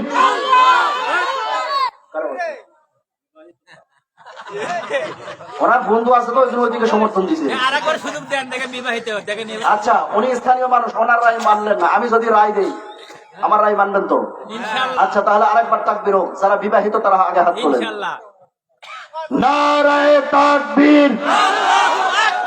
এবার অবিবাহিত যারা তারা হাত তোলেন। মুরব্বী হাত তুলছে, আবার বিয়ে করবো নাকি? নারায়ে তাকবীর। আমার রায় হচ্ছে বিবাহিতরা ফার্স্ট আর অবিবাহিতরা প্রথম। সবাই খুশি? আলহামদুলিল্লাহ। আমার মুসলমান ভাইয়েরা, যেই কথা বলতেছিলাম, 1 নম্বরে কুদৃষ্টি থেকে বেঁচে থাকতে হবে। এটা হলো 1 নম্বর আমল। ইমানি মৃত্যু যদি পেতে চাই, 2 নম্বর যে আমল করতে হবে, বেশি বেশি দান সদকা করার দরকার আছে না নাই? বেশি বেশি দান সদকা করতে হবে। আমাদের সমাজে কিছু কিছু লোকজন আছে, দান সদকা করবে কি, যাকাত উসর ঠিক মতো আদায় করে না। কথা বলেন ঠিক কিনা? যাকাত উসর যদি সঠিক ভাবে আদায় করতো, আমার বিশ্বাস সমাজের মধ্যে কোনো প্রকার অভাব অনটন আমরা দেখতে পেতাম না। কথা বলেন ঠিক কিনা? আমার মুসলমান ভাইয়েরা, এই জন্য দান সদকা করতে হবে। দান সদকা করলে আবার অনেকেই বলে যে দান সদকা করলে নাকি সম্পদ কমে যায়। এটা একটা মিথ্যা কথা। বরং দান সদকা করলে মহান আল্লাহ পাক আরো বেশি বেশি বরকত দান করবেন। বলেন সুবহানাল্লাহ। এই জন্য আমরা দান সদকা করবো তো ইনশাআল্লাহ। দান সদকা করলে কেমন বরকত হয় একটু দেখেন। আল্লাহ নবী মুসা আলাইহিস সালাতু ওয়াস সালামের জামানার কথা বলছি। আল্লাহ নবী মুসা আলাইহিস সালাতু ওয়াস সালাম তিনি কি করবেন? আল্লাহর সঙ্গে একদিন কথা বলার জন্য যেতেছে। তিনি আল্লাহর সঙ্গে কথা বলতেন। ওয়া কাল্লামাল্লাহু মুসা তাকলিমা। তিনি আল্লাহর সঙ্গে কথা বলতেন সরাসরি। কিভাবে কথা বলতেন? সরাসরি কথা বলতেন। তিনি একদিন আল্লাহর সঙ্গে কথা বলতে যাচ্ছেন, এমন সময় প্রতিমধ্যে একজন মহিলা এসে বলছেন, ওরে আল্লাহর নবী মুসা, আপনি একটু আল্লাহর কাছ থেকে জেনে আসবেন, মহান আল্লাহ পাক আমার 15 বছর যাবৎ সংসার জীবন, মহান আল্লাহ পাক আমাকে কোনো সন্তান দান করেন নাই। খুব গুরুত্বপূর্ণ কথা, খেয়াল করে শোনেন আমার মুসলমান ভাইয়েরা। মুসা আলাইহিস সালাতু ওয়াস সালামকে আবার ওই মহিলা বলছেন, আমার দীর্ঘ 15 বছর সংসার জীবন, মহান আল্লাহ পাক এই 15 বছরে কোনো সন্তান দান করে নাই। আপনি একটু আল্লাহর কাছ থেকে জেনে আসবেন, মহান আল্লাহ পাক আমার নসিবে কি কোনো সন্তান রেখেছেন না রাখেন নাই, একটু জেনে আসবেন। এবার মুসা আলাইহিস সালাতু ওয়াস সালাম আল্লাহর দরবারে গেলেন। আল্লাহর দরবারে যাওয়ার পরে মুসা আলাইহিস সালাতু ওয়াস সালাম এবার আল্লাহর সঙ্গে কথোপকথন করলেন। তিনি যখন বিদায় লগ্নে চলে আসবেন, এমন সময় আল্লাহ পাক ডাকতে বলছেন, ওরে মুসা, তোমার কি সবকিছু জানা হয়ে গিয়েছে নাকি? মুসা নবী ফুল কনফিডেন্স দিয়ে বলছে, হ্যাঁ আল্লাহ, আমি সব জেনে গিয়েছি, সব জেনে নিয়েছি। এবার মুসা আলাইহিস সালাতু ওয়াস সালামকে আল্লাহ রাব্বুল আলামিন ডাকতে বলছেন, ওরে মুসা, ওই যেই মহিলাটি তোমার কাছে তার সন্তানের বিষয় জানতে চেয়েছিল, সেটা কি তুমি শুনেছো? মুসা নবী এবার ডাকতে বলছে, আল্লাহ, মনের মালিক তুমি, ভুলিয়ে দিয়েছো তুমি, আবার স্মরণ করিয়ে দিলে তুমি। সুবহানাল্লাহ বলেন। এবার মুসা নবী আল্লাহকে ডাকতে বলছে, আল্লাহ গো, ওই মহিলার নসিবে কি কোনো সন্তান আছে? এবার আল্লাহ রাব্বুল আলামিন বলছেন, আরে মুসা, তুমি ওই মহিলাটিকে জানায় দিবে, আমি আল্লাহ পাক ওই মহিলার নসিবে কোনো সন্তান রাখি নাই। পড়েন আল্লাহু আকবার। সন্তান দেওয়ার মালিক কে? ছেলে দান কে? মেয়ে দান কে? দুইটাই দান কে? আবার দেন না কে? তাহলে দোষটা কার?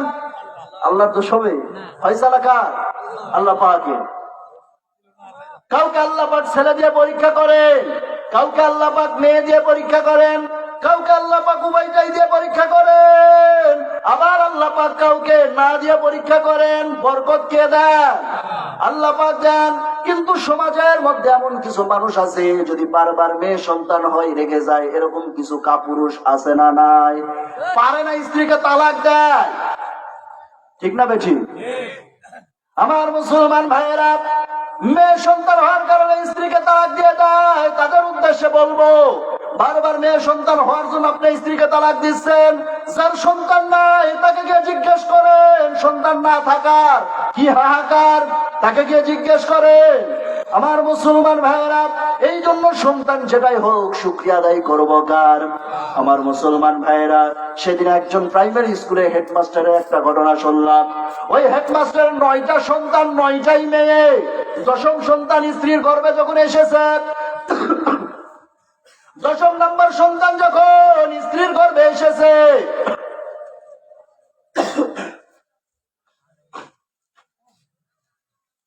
10ম নম্বর সন্তান যখন স্ত্রীর গর্ভে এসেছে, 10ম নম্বর সন্তান আসার সঙ্গে সঙ্গে ওনাদের যত আত্মীয় স্বজন আসে সব দিয়ে বাড়ি ভরে গিয়েছে। এবার আত্মীয় স্বজনরা এসে ডেকে ডেকে বলছেন, বারবার সন্তান নাও, তোমাদের কাম নাই কাজ নাই, শুধু সন্তান নেওয়া তোমাদের কাজ হয়ে দাঁড়িয়েছে, আর তোমরা সন্তান নিতে পারবা না।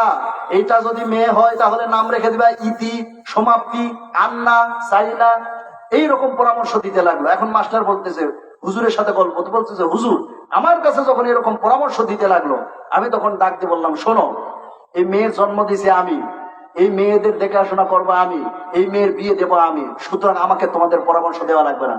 কাজে আমি আমার মেয়ের নাম ইতি, সমাপ্তি, আন্না, চাই না, এগুলো না, আমি আমার মেয়ের নাম রেখে দিলাম আশা, মানে আরো হোক। সুবহানাল্লাহ বলবেন না? আমার মুসলমান ভাইরা, এই জন্য যেটাই সন্তান হোক শুকরিয়া আদায় করবো কার?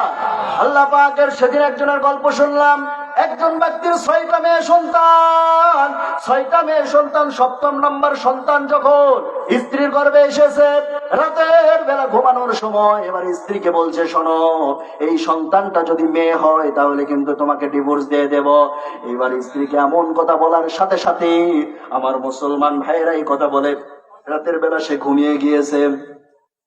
ঘুমের মধ্যে বার সে স্বপ্ন দেখতেছে, সে মারা গিয়েছে, কিয়ামত হয়ে গিয়েছে, হাসরের ময়দানে সে দাঁড়িয়েছে, বিচার ফয়সালা তার জন্য হয়ে গিয়েছে, সে হয়ে গিয়েছে জাহান্নামে।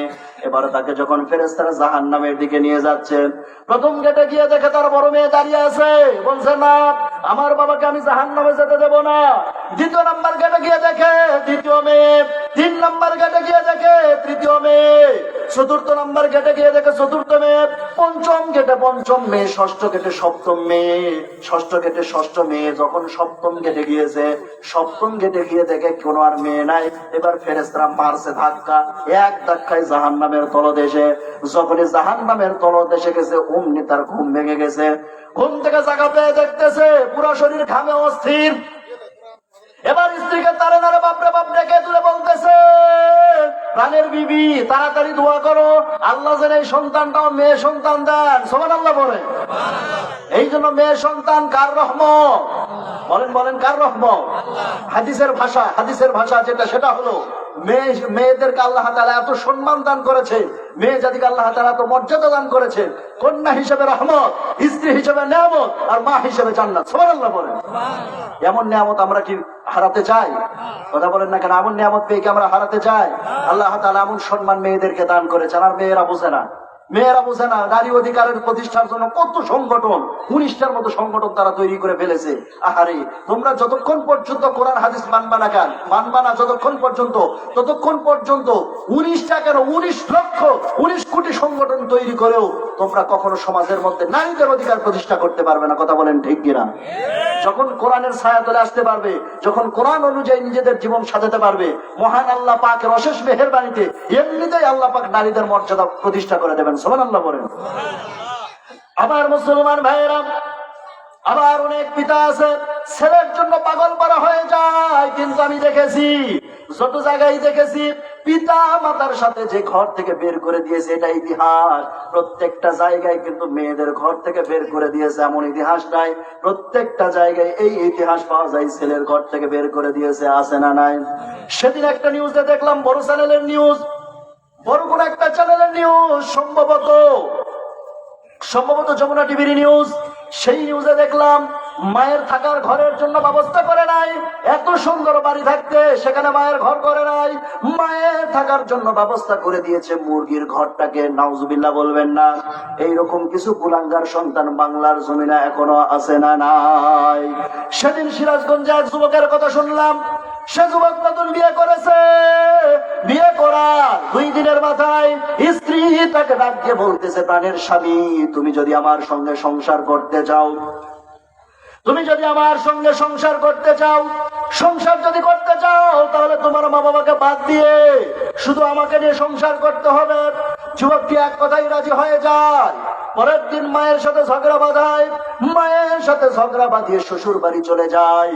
যাওয়ার পরে কয়েকদিনের মধ্যে শ্বশুর কি করে, কিছু টাকা পয়সা জমিয়ে এবার জামাইকে তখন মালয়েশিয়ায় পাঠিয়ে দিয়েছে ওই যুবককে। মজার বিষয় হলো, এখানে যুবক মালয়েশিয়ায় পরিশ্রম করে বাংলাদেশে যে অ্যাকাউন্টে টাকা পাঠাবে, সে অ্যাকাউন্টটাও করে গিয়েছে স্ত্রীর নামে। যত টাকা পয়সা পাঠিয়েছে সব টাকা পয়সা করে স্ত্রীর অ্যাকাউন্টে এসে জমা হয়েছে। আমার মুসলমান ভাইয়েরা, কি ঘটে বার দেখেন, যুবকটা দীর্ঘ 2টা বছর যাব যত ইনকাম করেছে সব স্ত্রীর অ্যাকাউন্টে পাঠিয়ে দিয়েছে। 2 বছর পরে যুবকের কি যেন একটা রোগ হয়েছে, নাম তার দিয়েছে ডাক্তার প্লেগ রোগ। কি রোগ? প্লেগ রোগ। এবারে ডাক্তার বলতেছে এই রোগের কারণে তুমি আগামী 3 মাসের মধ্যে মারা যাবা। কয় মাস? 3 মাসের মধ্যে মারা যাবা। আর এটা হলো শ্বাসের রোগ, সুতরাং তোমাকে অতি তাড়াতাড়ি মালয়েশিয়া ছেড়ে দিয়ে তোমাকে বাংলাদেশে পাড়ি জমাতে হবে। মালয়েশিয়াতে থাকলে অবশ্যই এটা আমাদের গোটা মালয়েশিয়াতে ছড়িয়ে যাবে। আমার মুসলমান ভাইয়েরা, যুবক এবার কি করলো? বাংলাদেশে আত্মীয় স্বজনদের কাছে চিঠি লেখা শুরু করলো। প্রথমে দিল শ্বশুর শাশুড়ির কাছে, প্রাণের শ্বশুর শাশুড়ি। ডাক্তার জানিয়েছে আগামী 3 মাসের মধ্যে আমি মারা যাব, আর এটা সোয়াচের রোগ।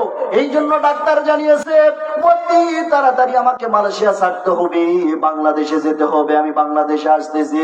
এবার স্ত্রীর কাছে একটা চিঠি লিখেছেন, প্রাণের বেবি আমি অসুস্থ, অসুস্থ অবস্থায় আমি সময় পার করতেছি, আমি অতি তাড়াতাড়ি মারা যাব, তাই আমি দেশে ফিরতেছি, তোমরা আমার জন্য অপেক্ষা করো। আর এইদিকে দীর্ঘদিন পর মা বাবার কাছে একটা চিঠি লিখেছে, কিন্তু মা বাবার চিঠির মধ্যে অসুস্থতার কথা উল্লেখ করে নাই। আমার মুসলমান ভাইয়েরা মনোযোগ দিয়ে একটু শোনেন। এবার ওই যুবক যখন চিঠি পাঠালো, এবার চিঠির প্রতি উত্তর আসা শুরু হলো। প্রথমে আসলো স্ত্রীর পক্ষ থেকে চিঠি। স্ত্রী চিঠির মধ্যে জানিয়েছে, প্রাণের স্বামী আমি শুনেছি মালয়েশিয়াতে সুন্দর সুন্দর গহনা পাওয়া যায়, তুমি আমার জন্য গহনা কিনে আনবা। এবার শ্বশুর শাশুড়ির পক্ষ থেকে চিঠি এসেছে, প্রাণের জামাই আমরা শুনেছি মালয়েশিয়াতে সুন্দর সুন্দর জামা কাপড় পাওয়া যায়, মালয়েশিয়াতে যত সুন্দর সুন্দর কাপড় পাওয়া যায় তোমার শ্বশুরের জন্য এবং আমার জন্য কাপড় চোপড় কিছু কিনে আনবা। যুবক চিঠি দুখানা পড়ে মনে মনে নিয়ত করে ফেললো, এই চিঠি 2টা আগুন জ্বালিয়ে পুড়িয়ে দেব, আর নিজের গায়ে পেট্রোল ঢেলে আগুন লাগিয়ে নিজেকেও শেষ করে ফেলবো, নিজের দেশে আর কখনো ফিরে যাব না। পড়েন নাউজুবিল্লাহ। আমার মুসলমান ভাইয়েরা, যুবক কিছুক্ষণ অপেক্ষা করার পর বাবা মায়ের পক্ষ থেকে একটা চিঠি আসলো। যুবক মনে মনে চিন্তা করলো, দেখি তো বাবা মা চিঠির মধ্যে কি চেয়েছে। যুবক এবার বাবা মায়ের চিঠি খুলে তাকায় দেখতেছে। যুবক মনে মনে এটাও নিয়ত করে ফেললো, বাবা মায়ের চিঠিটাও পুড়িয়ে ফেলবো। এই নিয়ত করে যখনই বাবা মায়ের চিঠিটা খুলছে, চিঠিটা খুলে উপরে লেখা দেখে, প্রাণের কলিজার টুকরা সন্তান, তুমি যে দেশে ফিরবা, তুমি যেন সহি সালামতে দেশে ফিরতে পারো, এই জন্য তোমার বাবার আমি 2জন মিলে 4টা রোজা রেখেছি, আর আমাদের বাড়িতে 2টা ছাগল ছিল, তুমি যেন সহি সালামতে দেশে ফিরতে পারো, এই জন্য তুমি সহি সালামতে দেশে ফিরতে পারো, এই জন্য 2টা ছাগল আল্লাহর রাস্তায় সদকা করে দিয়েছি। যুবক চিঠির মধ্যে চুমা দিলেন।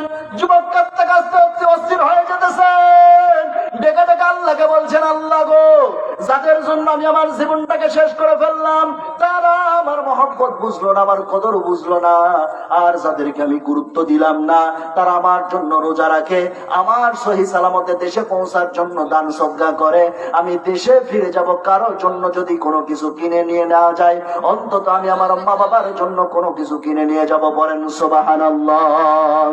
যুবক এবার দেশে ফিরলে এয়ারপোর্টে নামলো, সামনে তাকায় দেখতেছে তার শ্বশুর শাশুড়ি। সামনে এসে বলছে, জামাই তুমি আমাদের জন্য কি কাপড় চোপড় এনেছো? এবার যুবক ডাকতে বলছে, না আনি না। এবার শ্বশুর শাশুড়ি চলে গেল। স্ত্রী সামনে এসে বলতেছে, তুমি কি আমার জন্য গহনা এনেছো? বলছে, না গহনা আনি নাই। এবার স্ত্রী ডাকতে বলতেছে, বুঝেছি তুমি আমাকে ভালোবাসো না, আমি এই মুহূর্তে তোমাকে তালাক দিয়ে চলে যাচ্ছি। ও তো এখন তালাক দিবে, কারণ কিছুক্ষণের মধ্যে মারা যাবে। কি বোঝা গেছে? তো মারা তো যাবে কিছুদিনের মধ্যে। আমার মুসলমান ভাইয়েরা, এবার যুবকের সামনে থেকে যখন শ্বশুর শাশুড়ি চলে গেল, স্ত্রী চলে গেল, হঠাৎ করে কোণার দিকে তাকিয়ে দেখতেছে একজন বৃদ্ধ আর একজন বৃদ্ধা মহিলা দাঁড়িয়ে আছে। যুবক এবার সেই লোকের কাছে গেল, তাকায় দেখতেছে তার চিনতে ভুল হলো না, এটাই তার মার বাবা। এবার যুবক করলো কি, দৌড়ে গিয়ে মা বাবার পা জড়িয়ে ধরে হাউমাউ করে কেঁদে বলছে, বাবা আমি ভুল করে ফেলেছি, মা তোমরা আমাকে মাফ করে দাও। আমার মুসলমান ভাইয়েরা, মা এবার ছেলেকে দাঁড় করানোর সঙ্গে সঙ্গে ছেলে বা ডাকতে বলতেছে, মা আমি মালয়েশিয়া থেকে ফিরেছি, কিন্তু তোমাদের জন্য কিছু আনি নাই, মজা করে বলছে। এবার মা থাপ্পড় উঁচু করে বলতেছে, তুই যে দেশে ফিরে এসেছিস সেইটা আমাদের জন্য বড় পাওয়া। তোর নতুন করে কোনো কিছু কিনে আনতে হবে না। এমন কথা যখনই বলল, এবার যুবকের দিকে তাকায় মা ডাকতে বলছে, বাবারে, তোর চেহারা দেখে মনে হচ্ছে তোর কোনো অসুখ হয়েছে, তুই অসুস্থতার মধ্যে রয়েছিস। এবার যুবক ডাকতে বলছে, মা, তোমাদের চিঠিতে অন্তত পক্ষে আমি এই কথা উল্লেখ করি নাই যে আমি অসুস্থ, এই কথাটা তো আমি উল্লেখ করি নাই। মা এবার ডাকতে বলছে, বাবারে, দীর্ঘ 9টি মাস যাবত তোকে গর্ভে ধারণ করেছি, এরপরে 2 বছর পর্যন্ত দুধ পান করিয়েছি, ছোট থেকে এত বড় পর্যন্ত তোকে করেছি। মহান আল্লাহ পাক তোর বিষয়ে সকল তথ্য মহান আল্লাহ পাক সবার আগে আমার কলিজায় পৌঁছায় দেন, পড়েন সুবহানাল্লাহ। যুবক এবারে ডাকতে বলছে, মা গো, আল্লাহ, আমি মালয়েশিয়াতে ডাক্তার দেখিয়েছি, ডাক্তার জানিয়েছে আমার একটা রোগ হয়েছে, ডাক্তার বলেছে আমি আগামী 3 মাসের মধ্যে মারা যাব। আমার মুসলমান ভাইয়েরা, এই কথা শোনার সাথে সাথে মা বাবা কাঁদতে কাঁদতে অস্থির হয়ে যায়, আল্লাহর দরবারে সেজদায় পড়ে দোয়া করে, আল্লাহ গো, তুমি আমাদের সন্তানকে সুস্থ করে দাও, আমাদের হায়াতকে উঠায় নাও। আমার মুসলমান ভাইয়েরা, কিছুদিনের মধ্যে মা বাবা দুনিয়া থেকে বিদায় নিয়ে চলে যান, কিন্তু ওই যুবক এখনো পর্যন্ত সিরাজগঞ্জের জমিনে সুস্থ অবস্থায় বেঁচে আছেন, পড়েন সুবহানাল্লাহ। এই জন্য যুবক ভাইদেরকে বলবো, যুবক ভাইয়েরা, পৃথিবীর যা কিছুই পাও না কেন, যা কিছু সম্পদ পাও না কেন, তোমার জন্য মহান রবের পক্ষ থেকে সবচেয়ে বড় যেই সম্পদ দিয়েছেন সেটা হলো মা বাবা। এই মা বাবার খেদমত করো, মা বাবার যত্ন করো। মা বাবা যখন একবার বিদায় নিয়ে চলে যাবে, তোমার ওই মা বাবার খেদমত করার কিন্তু কোনো সুযোগ পাবে না। আহারে, কত যুবক আফসোস করে বলে, হুজুর, বাবা যতদিন বেঁচে ছিল ততদিন পর্যন্ত বাবার মর্যাদাটা বুঝতে পারি নাই, কিন্তু বাবা যখন চলে গিয়েছে তখন বুঝতে পেরেছি হুজুর, বাবার মর্যাদার, বাবার ভালোবাসাটা কতটা বড়। কিন্তু আফসোস হুজুর, বাবার জন্য একটা জোড়া জুতাও কিনে দিতে পারলাম না। আমি আমার মাকে একদিন, আমি আমার কথা বলছি, আমি আমার মাকে একদিন বললাম, মা, আমার মুখ থেকে যদি কখনো কোনোদিন কোনো প্রকার অসন্তুষ্টমূলক কোনো কথা যদি বের হয়ে যায়, আল্লাহর ওয়াস্তে আমাকে বদদোয়া দিও না। আমার মা কেঁদে কেঁদে বলেছিল, বাবারে, সন্তানের জন্য মায়ের কলিজাটাকে আল্লাহ পাক আকাশের সমান বানিয়ে দিয়েছেন, পড়েন সুবহানাল্লাহ। আমার মুসলমান ভাইয়েরা, এই জন্য পিতামাতার খেদমত করার দরকার আছে না নাই? পিতামাতার খেদমত করবো তো ইনশাআল্লাহ। আমার মুসলমান ভাইয়েরা, যে আলোচনা থেকে এতদূর পর্যন্ত আসলাম, মুসা আলাইহিস সালামকে আল্লাহ পাক জানালেন ওই মহিলার নসিবে কোনো সন্তান নাই। এবার মহিলাটি সন্তান না থাকার কারণে মুসা নবী যখন মহিলাটিকে জানিয়ে দিল, মহিলাটি এবার কাঁদতে কাঁদতে অস্থির হয়ে যেতেছে, কিন্তু ধৈর্যের পরিচয় দিলেন, স্বামীকে খবরটা জানালেন না। আমার মুসলমান ভাইয়েরা, এইভাবে কয়েকদিন পর্যন্ত কেটে গেল। কয়েকদিন কেটে যাওয়ার পরে এবার কি ঘটলো দেখেন, মহিলাটির দরজায় হঠাৎ করে একজন মুসাফির এসেছেন। মুসাফিরের দোয়া কবুল করেন কে? মাজলুমের দোয়া কবুল করেন কে? পিতামাতার দোয়া কবুল করেন কে? আল্লাহ পাক কবুল করে না। ওই মহিলার দরজায় যখন মুসাফির আসলো, মুসাফির এসে মহিলার কাছে খাবার চাইলো। সেই দিন মহিলাটি 3টি রুটি বানিয়েছেন, 2টি রুটি বানিয়েছেন স্বামীর জন্য, আর 1টি রুটি বানিয়েছেন স্ত্রীর জন্য, তার নিজের জন্য। 2টি রুটি স্বামীর জন্য, 1টি তার নিজের জন্য বানিয়েছে। এবার ভিক্ষুক যখন তার কাছে খাবার চায়, মহিলাটি সঙ্গে সঙ্গে 1টি রুটি তিনি সঙ্গে সঙ্গে ওই ভিক্ষুককে দিয়ে দিলেন, নিজের ভাগের যেটা। ভিক্ষুক এবার রুটি পাওয়ার পরে ডাকতে বলতেছে, আল্লাহর কাছে দোয়া করতেছে।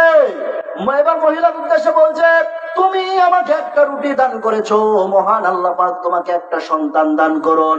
এই কথাটি বলার সাথে সাথে মহিলাটি ডাকতে বলতেছে, তুমি যতই দোয়া করো আল্লাহর দরবারে দোয়া মঞ্জুর হবে না, কারণ মহান আল্লাহ পাকের কাছ থেকে মুসা নবীর মাধ্যমে আমি জেনে নিয়েছি, মহান আল্লাহ পাক আমার নসিবে কোনো সন্তান রাখেন নাই, পড়েন আল্লাহু আকবার। আমার মুসলমান ভাইয়েরা, এবার মুসাফির ডাকতে বলতেছে, মাগো, তুমি যদি আমাকে আরো 2টা রুটি দান করো, মানে মোট 3টা রুটি যদি দান করো, মহান আল্লাহ পাক তোমাকে 3টা সন্তান দান করবেন। এমন কথা বলার সাথে সাথে মহিলাটি রেগে যায়, কারণ তার স্বামী হচ্ছে রাগীব মানুষ। কি মানুষ? রাগীব মানুষ। সমাজের মধ্যে কিছু কিছু এরকম পুরুষ আছে, দেখবেন খুব রাগীব। মনে করেন কিছু কিছু এই যে বিটখুটে মুরব্বী চাচা, মনে করেন বাজার থেকে আসতেছে, বাজার থেকে ফেরার সময় 1/2 কিলোমিটার দূর থেকে ডাক মারে চাচিকে, আসে না নাই? ওই যে লোকাল ট্রেন গুলো যখন স্টেশনে ঢোকে, ঢোকার সময়, স্টেশনে ঢোকার সময় বিশাল একটা হর্ন মারবে, এই হর্ন মেরে স্টেশনে ঢুকতেছে, মানে বুঝাই দিতেছে, তোরা তাড়াতাড়ি লাইন ক্লিয়ার কর আর তাড়াতাড়ি রেডি হ, আমি আসতেছি, উঠবি তাড়াতাড়ি, আমি রওনা দেবো। কি কথা বোঝা যায়? ঠিক কিছু ওই কিসিমের কিছু মুরব্বী আছে সমাজের মধ্যে, ওনারা আবার করবে কি, ওই যে বাজার যখন করে আসতেছে আধা কিলোমিটার দূর থেকে ডাকবে, এই বুড়ি তারে না রে বাপরে বাপ, ঘর থেকে বের হয়ে ব্যাগ মানে রিসিভ করার জন্য প্রস্তুত হয়ে যায়। এরকম কিছু মুরব্বী আছে না নাই? আছে। আমার মুসলমান ভাইয়েরা, ওই মহিলার স্বামী ঠিক ওই রকমের রাগীব মানুষ। এবার ওই মহিলার স্বামীর ভয়ে মহিলাটি রুটি দিতে চাইলেন না। রুটি যখন দিতে চাইলেন না, ঠিক সেই মুহূর্তে তার ওই রাগীব স্বামী ওই জায়গায় উপস্থিত হয়ে যায়। স্বামী এবার ডাকতে বলতেছে, বিবিরে কি ঘটেছে? এবার স্ত্রী ঘটনাটা বলল, একটা রুটি দিয়েছে, এখন আপনার ভাগের দুইটা, ওই দুইটাও চায়। এবার রাগীব মানুষ কিন্তু রাগের মাথায় অনেক সময় উল্টা করে ফেলে, ঠিক না বেঠিক? এবার রাগের মাথায় বলে ফেলেছে, দিয়ে দে। কি বলেছি? দিয়ে দে। এবার মুসাফির 3খানা রুটি নিয়ে চলে গিয়েছে সরাসরি আল্লাহর ঘরে। আল্লাহর ঘরে যাওয়ার পরে এবার সেজদায় পড়ে আল্লাহকে বলছে, আল্লাহ গো, সেই সময় তাওরাতে এটা ছিল, আম্মা সাইলা ফালা তানহার, তাওরাতের বিধান ছিল সাইলকারীকে ফেরত দেওয়া যাবে না। এবার যখন বলছে, ও আল্লাহ, তোমার দরবারে এখন আমি সাইলকারী, তুমি যদি আমাকে এখন ফেরত দাও আল্লাহ, তাহলে বুঝবো তুমি বক্তা ওয়াজ করো, তোমার আমল নাই। সুতরাং এই মুহূর্তে তোমার কাছে প্রার্থনা করছি, আল্লাহ, ওই মহিলাটিকে তুমি 3টা সন্তান দান করো। কয়টা সন্তান? 3টা সন্তান দান করো। মহান আল্লাহ পাকের কাছে দোয়া মঞ্জুর হয়ে গেল। মহান আল্লাহ পাক তাকে 3 বছরে 3টি সন্তান দান করেছেন। এবার 3 বছর পর 3টা সন্তান যখন হয়ে গেল, এবার ওই মহিলাটি একটা সন্তানকে নিয়েছেন হেঁটে, একটাকে নিয়েছেন কোলে, একটাকে নিয়েছেন পিঠে, 3টাকে সন্তানকে নিয়ে মুসা নবীর দরবারে এবার হাজির। ডাকতে বলছে, মুসা, তুমি কি আসলেই নবী? তুমি নাকি আল্লাহর কাছ থেকে জেনে এসেছো আল্লাহ নাকি আমার নসিবে কোনো সন্তান রাখেন নাই। এই যে বছরে বছরে আল্লাহ যেভাবে দেওয়া শুরু করছে, এ যদি প্রত্যেক বছর আল্লাহ একটা করে দেয়, এত সন্তান লালন পালন করব কি করে? সঙ্গে সঙ্গে সেজদায় পড়ে আল্লাহকে ডেকে বলছে মুসা নবী, আল্লাহ গো, এটা কেন করলা? আল্লাহ রাব্বুল আলামিন বলছেন, মুসারি, চাওয়ার মতো চাইলে আমি আল্লাহ দিতে কখনো কৃপণতা করি না। পড়েন সুবহানাল্লাহ। আমার মুসলমান ভাইয়েরা, এই জন্য দান সদকা বেশি বেশি করবো ইনশাআল্লাহ। আর দান করার সময় খোটা দেব, আমি দান করেছি নাকি? হ্যাঁ, কিছু কিছু লোকজন থাকে এরকম, তাফসীর মাহফিলে আসবে, আসার পরে 10,000 টাকা দান করবে। সবাই তখন বক্তা বললো, 10,000 টাকা সভাপতি সাহেব, লিল্লাহে তাকবীর, জোরে বলো আল্লাহু আকবার। আর ওইদিকে আবার গানের কনসার্ট হয়, ওই জায়গায় যা আবার 20,000 টাকা দেয়। দেওয়ার পরে বলে, তোমরা কি শিল্পী নিয়ে আসো, আগামী বছর তোমরা রোনা লাইলাকে নিয়ে আসো। আছে না নাই? কথা কয় না, আছে না নাই? আমার মুসলমান ভাইয়েরা, এই মুনাফিকের লক্ষণ চরিত্রের লোক আছে না নাই? আছে। আমার মুসলমান ভাইয়েরা, দান সদকা করতে হবে। আল্লাহ রাব্বুল আলামিনের রাস্তা আমরা বেশি বেশি দান সদকা করবো ইনশাআল্লাহ। দান করলে সম্পদ বাড়ে না কমে? বেড়ে যাবে। এটা হলো 2 নম্বর আমল। ইমানি মৃত্যু যদি পেতে চাই, 2 নম্বর আমল হচ্ছে এটা।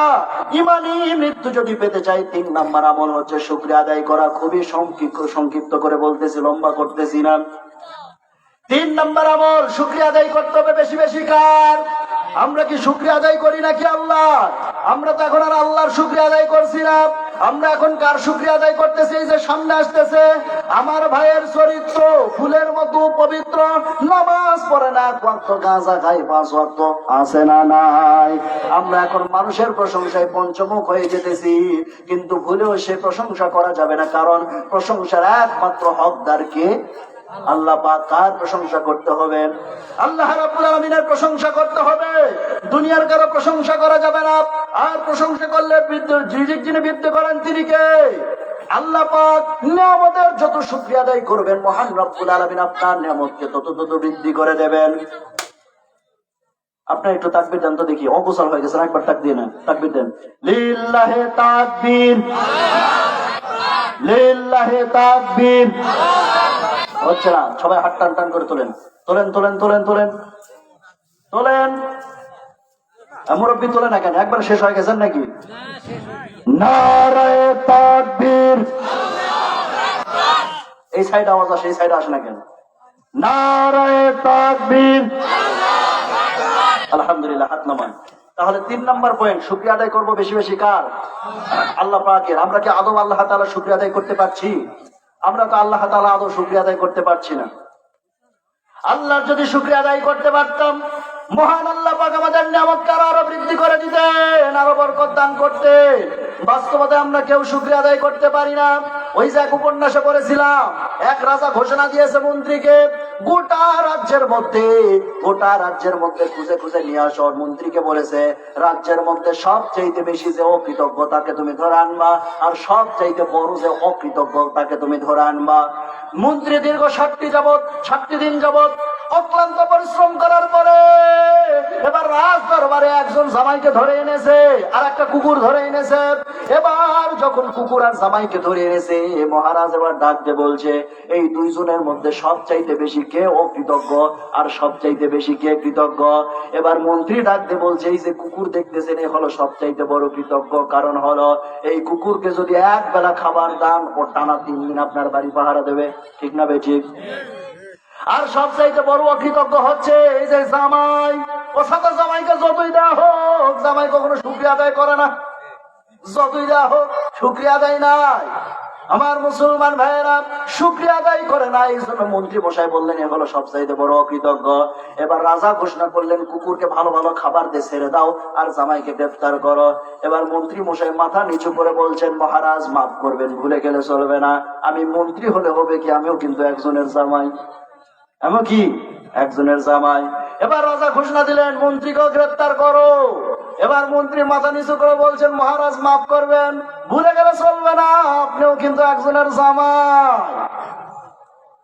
একথার অর্থ হচ্ছে আমরা সঠিকভাবে যথাযথভাবে কেউ শুকরিয়া আদায় করতে পারতেছি না।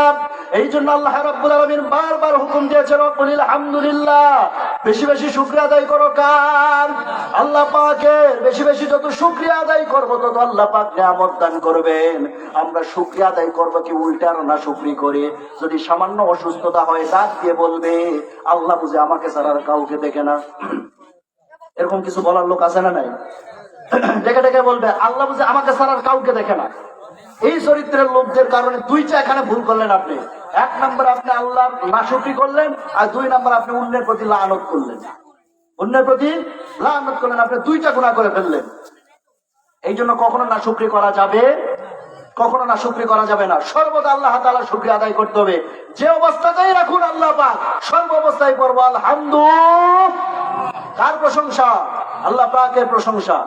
সর্বাবস্থা আল্লাহর প্রশংসা করতে হবে। যে অবস্থায় আল্লাহ পাক রাখুন না কেন। ওই যে এক রাজা কি করেছে, তার উজিরের সঙ্গে জঙ্গলে গিয়েছে। জঙ্গলে গিয়ে কি করতেছে, শিকার করার জন্য যখন গিয়েছে, শিকার করতে করতে তার হাতের মধ্যে একটা বিশ্ব পোকা কামড় দিয়েছে। যন্ত্রণা কম না বেশি? বলেন যন্ত্রণা কম না বেশি? যন্ত্রণা বেশি। এবার মহারাজ রাখতে বলতেছেন, উজির কিছু একটা ব্যবস্থা হলো। উজির আর কাজ পায় না, হাতে ছিল ছুরি, মারছে এক কোপ, আঙুল কেটে পড়ে গিয়েছে। যন্ত্রণা আগে ছিল একটা, এখন আসছে আরেকটা। এবার মহারাজ ডাকতে বলছে, উজির এটা তুমি কি করলা? উজির এবার ডাকতে বলতেছে, মহারাজ যা হয়েছে ভালো হয়েছে, যা হয়েছে ভালো হয়েছে। এবার মহারাজকে উজির এমন কথা বলার সাথে সাথে রাজা তো রেগে বেগুনে তেলে বেগুনে আগুন হয়ে গেল। রাজা মনে মনে বলতেছে, তুমি শুধু একবার রাজ্যে চলো, তোমার ব্যবস্থা আমি করতেছি, তোমার খবরদারি আমি নিতেছি। এমন কথা যখন বললো মনে মনে, এবার রাজ্য ফেরার পরে সঙ্গে সঙ্গে নির্দেশ দিল, উজিরকে 4 মাসের জেল। কয় মাসের জেল? 4 মাসের জেল দিয়ে দিয়েছে। এইদিকে মহারাজের যখন 3 মাসের মাথায় আঙ্গুল শুকিয়ে গেছে, মহারাজ আবার নতুন করে জঙ্গলে গিয়েছে শিকার করার জন্য। যখন এই জঙ্গলে গিয়েছে, যাওয়ার পরে কি করেছে, জঙ্গলের মধ্যে শিকার করতে করতে একেবারে জঙ্গলের মাঝখানে গিয়েছে। সেখানে ছিল বন্য মানুষগুলো সাধারণ এই সভ্য মানুষদেরকে দেখলে আলাদা প্রাণী মনে করে, এই সাধারণ মানুষকে আলাদা প্রাণী মনে করে। তো সঙ্গে সঙ্গে মহারাজকে ধরে ফেলেছে। ধরার পরে এবার ডাকতে বলতেছে, এবার আমরা আমাদের আজকে খাদ্য পেয়ে গিয়েছি। ওই যে বন্য মানুষগুলো আছে তারা তাদের রাজ্যে নিয়ে গিয়েছে, তাদের রাজপ্রাসাদে নিয়ে যাওয়ার পরে তাদের রাজার সামনে দাঁড় করালো। সবাই প্লেট নিয়ে চলে এসেছে, সবাই আজকে খাবে ধুমধাম করে। এবার যখন এই মহারাজকে নিয়ে যখন তাদের মহারাজের সামনে হাজির করাই, তাদের আবার একটা নিয়ম ছিল, শরীরের মধ্যে যদি প্রাণীর কোনো খুঁত থাকে সেই প্রাণী তারা খাবে না। এবার মহারাজের কি করলো, মাথা থেকে দেখা শুরু করলো। মাথায় কোনো অসুবিধা নাই, কান চোখ নাক কোনো অসুবিধা নাই। যখনই হাতের কাছে আঙ্গুলের কাছে এসেছে, দেখেছে আঙ্গুল কাটা। কি কাটা? আঙ্গুল কাটা। ওই বন্য রাজা বলতেছে, তোমরা কাকে ধরে এনেছো? এত ক্ষুদ্র প্রাণী, ছেড়ে দাও। ও সাতা রাজা যখন ছেড়ে দেয়, দৌড়ে রাজ্য উপস্থিত। রাজ্য উপস্থিত হওয়ার সাথে সাথে এবার বলছে, উজিরকে ডেকে নিয়ে আসো। উজিরকে যখন সামনে হাজির করা হয়, উজিরকে হাজির করার সাথে সাথে উজিরকে এবার বলছে, উজির তুমি ঠিকই বলেছো, যা হয়েছে ভালো হয়েছে। আজকে আমার যদি আঙ্গুল কাটা না থাকতো, এতক্ষণে আমাকে তারা গুনাহ বানিয়ে ফেললো। এবার উজির ডাক দিয়ে বলছে, এই জন্যই তো বলেছি যা হয়েছে ভালো হয়েছে। এবার মহারাজ বলতেছে, আমার আঙ্গুল কাটা সেটা না হয় বুঝলাম, যা হয়েছে ভালো হয়েছে, কিন্তু তোমাকে যে আমি 4 মাসের সেল দিলাম, এখানে ভালো কি? উজির বলছে, এখানেও ভালো আছে। বলছে, কি ভালো? বলছে, আপনি যদি আমাকে জেলে না দিতেন তাহলে কি করতে? আজকে শিকার করার জন্য আমাকে আপনার সঙ্গে করে নিয়ে যেতেন। যাওয়ার পরে পূর্ণ মানুষদের সাথে আপনার সাথে আমাকেও তারা গ্রেপ্তার করে ফেলতো, কিন্তু গ্রেপ্তার করার পরে আপনার তো আঙ্গুল কাটা আপনাকে ছেড়ে দিত। আমার শরীরের মধ্যে তো কোনো খুঁত নাই, এতক্ষণ পর্যন্ত তারা আমাকে গুনাহ বানিয়ে ফেলতো। আল্লাহ আকবার বলেন। এই জন্য আল্লাহ পাক যে হালতেই রাখুন, সর্বাবস্থায় শুকরিয়া আদায় করবো কার? আমরা জবান খুলে পড়ি আলহামদুলিল্লাহ। আল্লাহ তাআলা আমার প্রত্যেককে শুকর গুজারি বান্দা বানান, পড়ছে আমিন। সম্মানিত হাজির, একটু আগে যে কথাটা বললাম, দান সদকার বিষয়টা, দান সদকা করার দরকার আছে না নাই? এই প্রতিষ্ঠান যে এত সুন্দর করে আপনারা গড়ে তুলেছেন, এটা কাদের টাকায় হয়েছে? বলেন বলেন। আমাদের টাকায়, আপনাদের টাকায়। এই পরিশ্রমের মধ্য দিয়া আমরা এই সুন্দর প্রতিষ্ঠানটি সাজাতে পেরেছি, সুন্দর প্রতিষ্ঠানটি সাজাতে পেরেছি। আগামীতে আরো সুন্দর করে সাজানোর জন্য আমাদের অর্থের প্রয়োজন আছে না নাই? চুপ করে আছেন কেন? আছে না নাই? অবশ্যই এই প্রতিষ্ঠানকে সুন্দর করে সাজানোর জন্য অর্থের প্রয়োজন রয়েছে। আমরা আমাদের সাধ্য অনুযায়ী দান সদকার বিষয়ে, সত্যি কথা বলতে কোরআন হাদিসে দান সদকার বিষয়ে এত এত এত বেশি কথা এসেছে, যেন মনে হবে জীবনের সবকিছু উপার্জন আল্লাহ রাস্তায় দান করে দিই। আল্লাহু আকবার বলবেন না?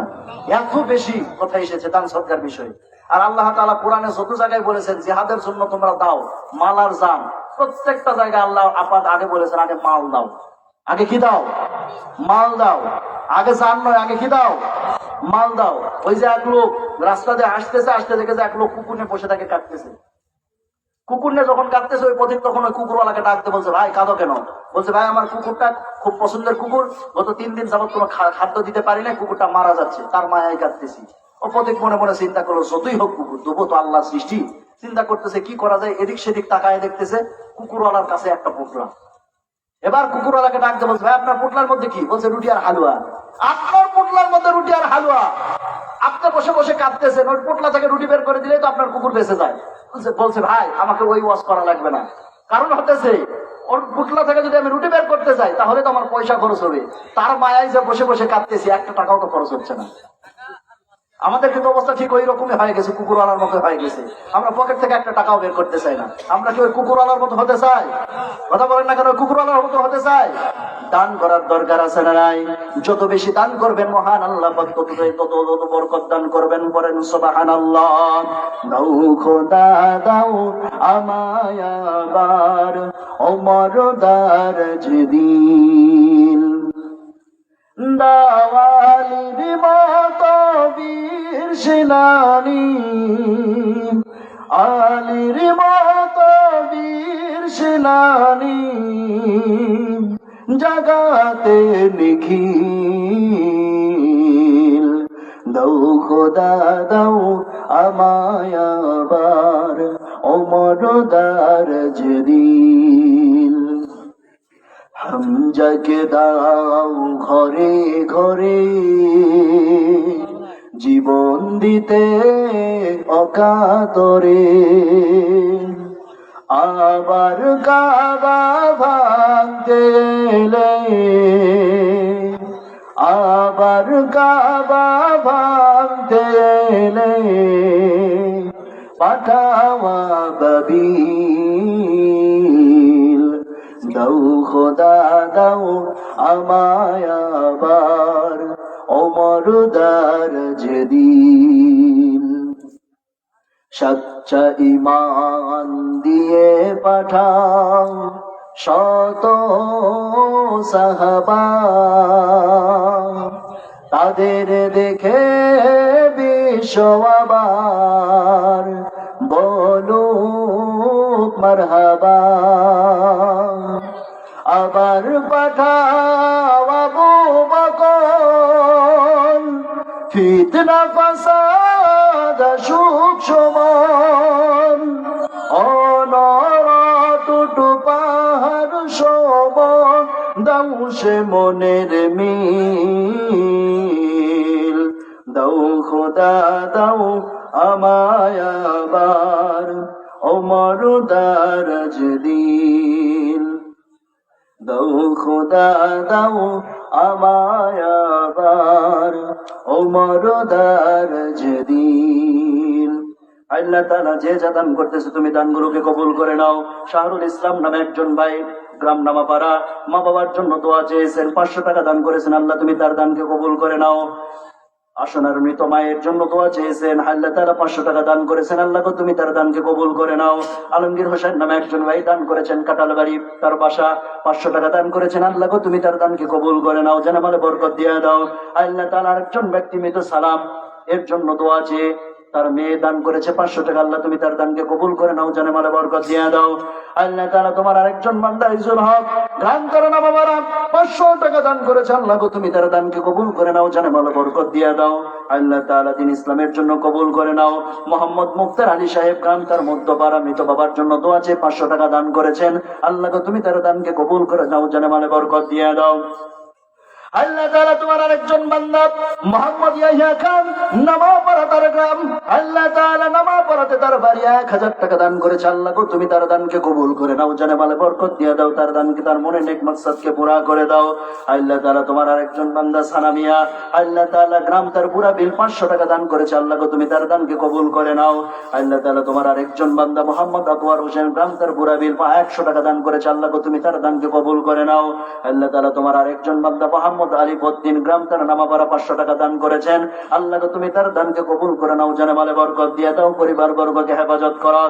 আল্লাহ তাআলা তোমার আরেকজন বান্দা মোহাম্মদ শহীদুল ইসলাম নামাপাড়া 1000 টাকা দান করেছেন, আল্লাহ তুমি তার দানকে মঞ্জুর করে নাও, কবুল করে নাও, জানামালে বরকত দিয়ে দাও, পরিবার বর্গকে হেফাজত করো।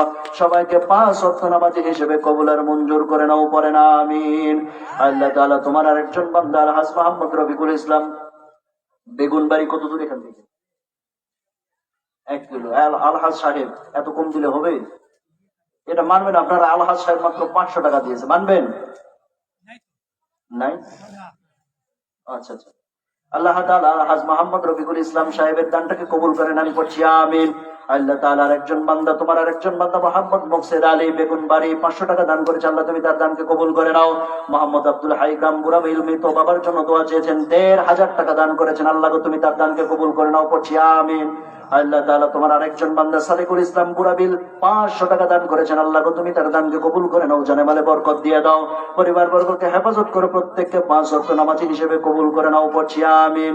আল্লাহ তাআলা তোমার আরেকজন বান্দা মোহাম্মদ মুসাম্মদ, তোমার একজন বান্দি মুসাম্মদ মাহফুজা 100 টাকা দান করেছে, আল্লাহ তুমি তার দানকে কবুল করে নাও।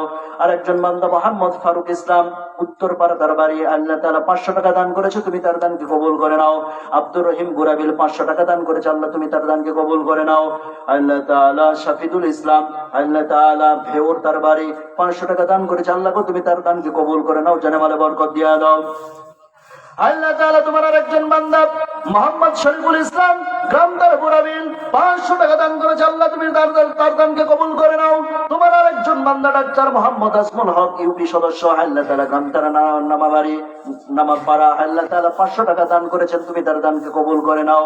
মোহাম্মদ ফারুক প্রধান 2500 টাকা দান করেছে, একটা তাকবীর দেন, লিল্লাহে তাকবীর। 2500 টাকা দান করেছে, আল্লাহ তুমি তার দানকে কবুল করে নাও, জানেমালে বরকত দিয়া দাও, তার পরিবার বর্গকে হেফাজত করো, প্রত্যেককে 5 ওয়াক্ত নামাজি হিসেবে কবুল আর মঞ্জুর করে নাও। আল্লাহ তাআলা আরেকজন নামবিহীন নাম প্রকাশ করতে অনিচ্ছুক 500 টাকা দান করেছেন, আল্লাহ গো তুমি তার দানকে কবুল করে নাও। আল্লাহ তাআলা তোমার আরেকজন বান্দা দান করেছেন মহিরউদ্দিন বেগুনবাড়ি তার বাসা, আল্লাহ তাআলা 500 টাকা দান করেছেন, তুমি তার দানকে কবুল করে নাও, জানেমালে বরকত দিয়া দাও। আল্লাহ তাআলা তোমার আরেকজন বান্দা মোহাম্মদ আলহাজ তার মায়ের জন্য রোগ মুক্তির জন্য দোয়া চেয়েছেন, আল্লাহ গো তুমি তার দানটাকে কবুল করে নাও, তার মাকে শেফা আজিলা শেফাই কামিলা দান করে দাও, পড়ছি আমিন। আল্লাহ তাআলা তোমার আরেকজন বান্দা আলিফ কম্পিউটার নাম, আচ্ছা আলিফ ভাই, আল্লাহ তাআলা বাগদা বাজারে তার কম্পিউটার দোকান 500 টাকা দান করেছে, আল্লাহ গো তুমি তার দানকে কবুল করে নাও। আল্লাহ তাআলা তোমার আরেকজন বান্দা মোহাম্মদ আবুল হাসান আঙ্গুর এরিয়া ম্যানেজার আশা অফিস 500 টাকা দান করেছে। আল্লাহ গো তুমি তার দানকে কবুল করে নাও, জানা ভালো বরকত দিয়ে দাও, পরিবার বর্গকে হেফাজত করো, প্রত্যেককে 5 ওয়াক্ত নামাজি বানায় দাও, পড়ছি আমিন। আমার যখন ফোরাবে দিন, আসবে গহীন রাতি, আমার যখন ফোরাবে দিন, আসবে গহীন রাতি, থেকো আল্লাহ জীবনে, থেকো আল্লাহ জীবনে, হয় চির সাথী, আসবে গহীন রাতি, পড়েন আমিন। যাদের হৃদয়ে আছে আল্লাহর ভয়, তারা কবু পথ ভুলে যায় না। আল্লাহর প্রেম ছাড়া এই দুনিয়ায় কারো কাছে কোনো কিছু চাই না, কারো কাছে কোনো কিছু চাই না। আল্লাহ তাআলা তোমার আরেকজন বান্দা আব্দুল কুদ্দুস বাগদা বাজার তার বাড়ি সিমেন্ট দান করেছে। আল্লাহ তাআলা 2 বস্তা, তুমি তার দানকে কবুল করে নাও, তার ব্যবসার মধ্যে বরকত দান করো। আল্লাহ তাআলা তোমার আরেকজন বান্দা মোহাম্মদ আফজাল হোসেন গ্রাম তার নামাপাড়া 500 টাকা দান করেছে। আল্লাহ গো তুমি তার দানকে কবুল করে নাও, জানা ভালো বরকত দিয়ে দাও। আল্লাহ তাআলা তোমার আরেকজন বান্দা মোহাম্মদ সুলাইমান প্রধান, আল্লাহ তাআলা গ্রাম তার বুড়াবাড়ি 500 টাকা দান করেছে। আল্লাহ গো তুমি তার দানকে কবুল করে নাও, জানা ভালো বরকত দিয়ে দাও। দোকান কালেকশন মানে আচ্ছা আলহামদুলিল্লাহ, স্থানীয় যে সমস্ত কি বলে যে সমস্ত দোকানগুলো এসেছে, এই দোকানগুলো থেকে কালেকশন হয়েছে 1050 টাকা। আল্লাহ তাআলা এই দোকানদার ভাইদের দানকে কবুল করে নেন, পড়ছি আমিন। তাদের ব্যবসার মধ্যে বারাকা দান করুন, পড়ছি আমিন। যাদের হৃদয়ে আছে আল্লাহর ভয়, তারা কবু পথ ভুলে যায় না। আল্লাহর প্রেম ছাড়া এই দুনিয়ায় কারো কাছে কোনো কিছু চাই না, কারো কাছে কোনো কিছু চাই না। রাতের আধারে যারা সিজদাতে রয়, 2 চোখের অশ্রুতে নদী যেন বয়। রাতের আধারে যারা সিজদাতে রয়, 2 চোখের অশ্রুতে নদী যেন বয়। ছলনার হাতছানি যত আসুক, ছলনার হাতছানি যত আসুক, পেছনে ফিরেও সে তাকায় না। যাদের হৃদয়ে আছে আল্লাহর ভয়, তারা কবু পথ ভুলে যায় না। আল্লাহর প্রেম ছাড়া এই দুনিয়ায় কারো কাছে কোনো কিছু চাই না, কারো কাছে কোনো কিছু চাই না। দিন কায়েমের পথে যারা অবিচল, তারা হলো আল্লাহর প্রিয়জন। বাতিলের কাছে যারা হার মানে না, সংগ্রাম করে যায় মরণ।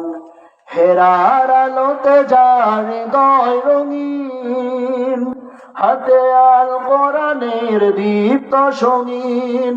সত্যের পথে যারা নিবেদিত প্রাণ, সত্যের পথে যারা নিবেদিত প্রাণ, শত্রুকে কবু ভয় পায় না।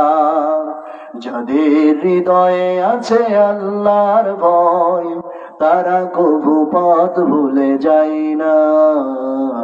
আল্লাহর প্রেম ছাড়া এই দুনিয়ায় কারো কাছে কোনো কিছু চাই না, কারো কাছে কোনো কিছু চাই না।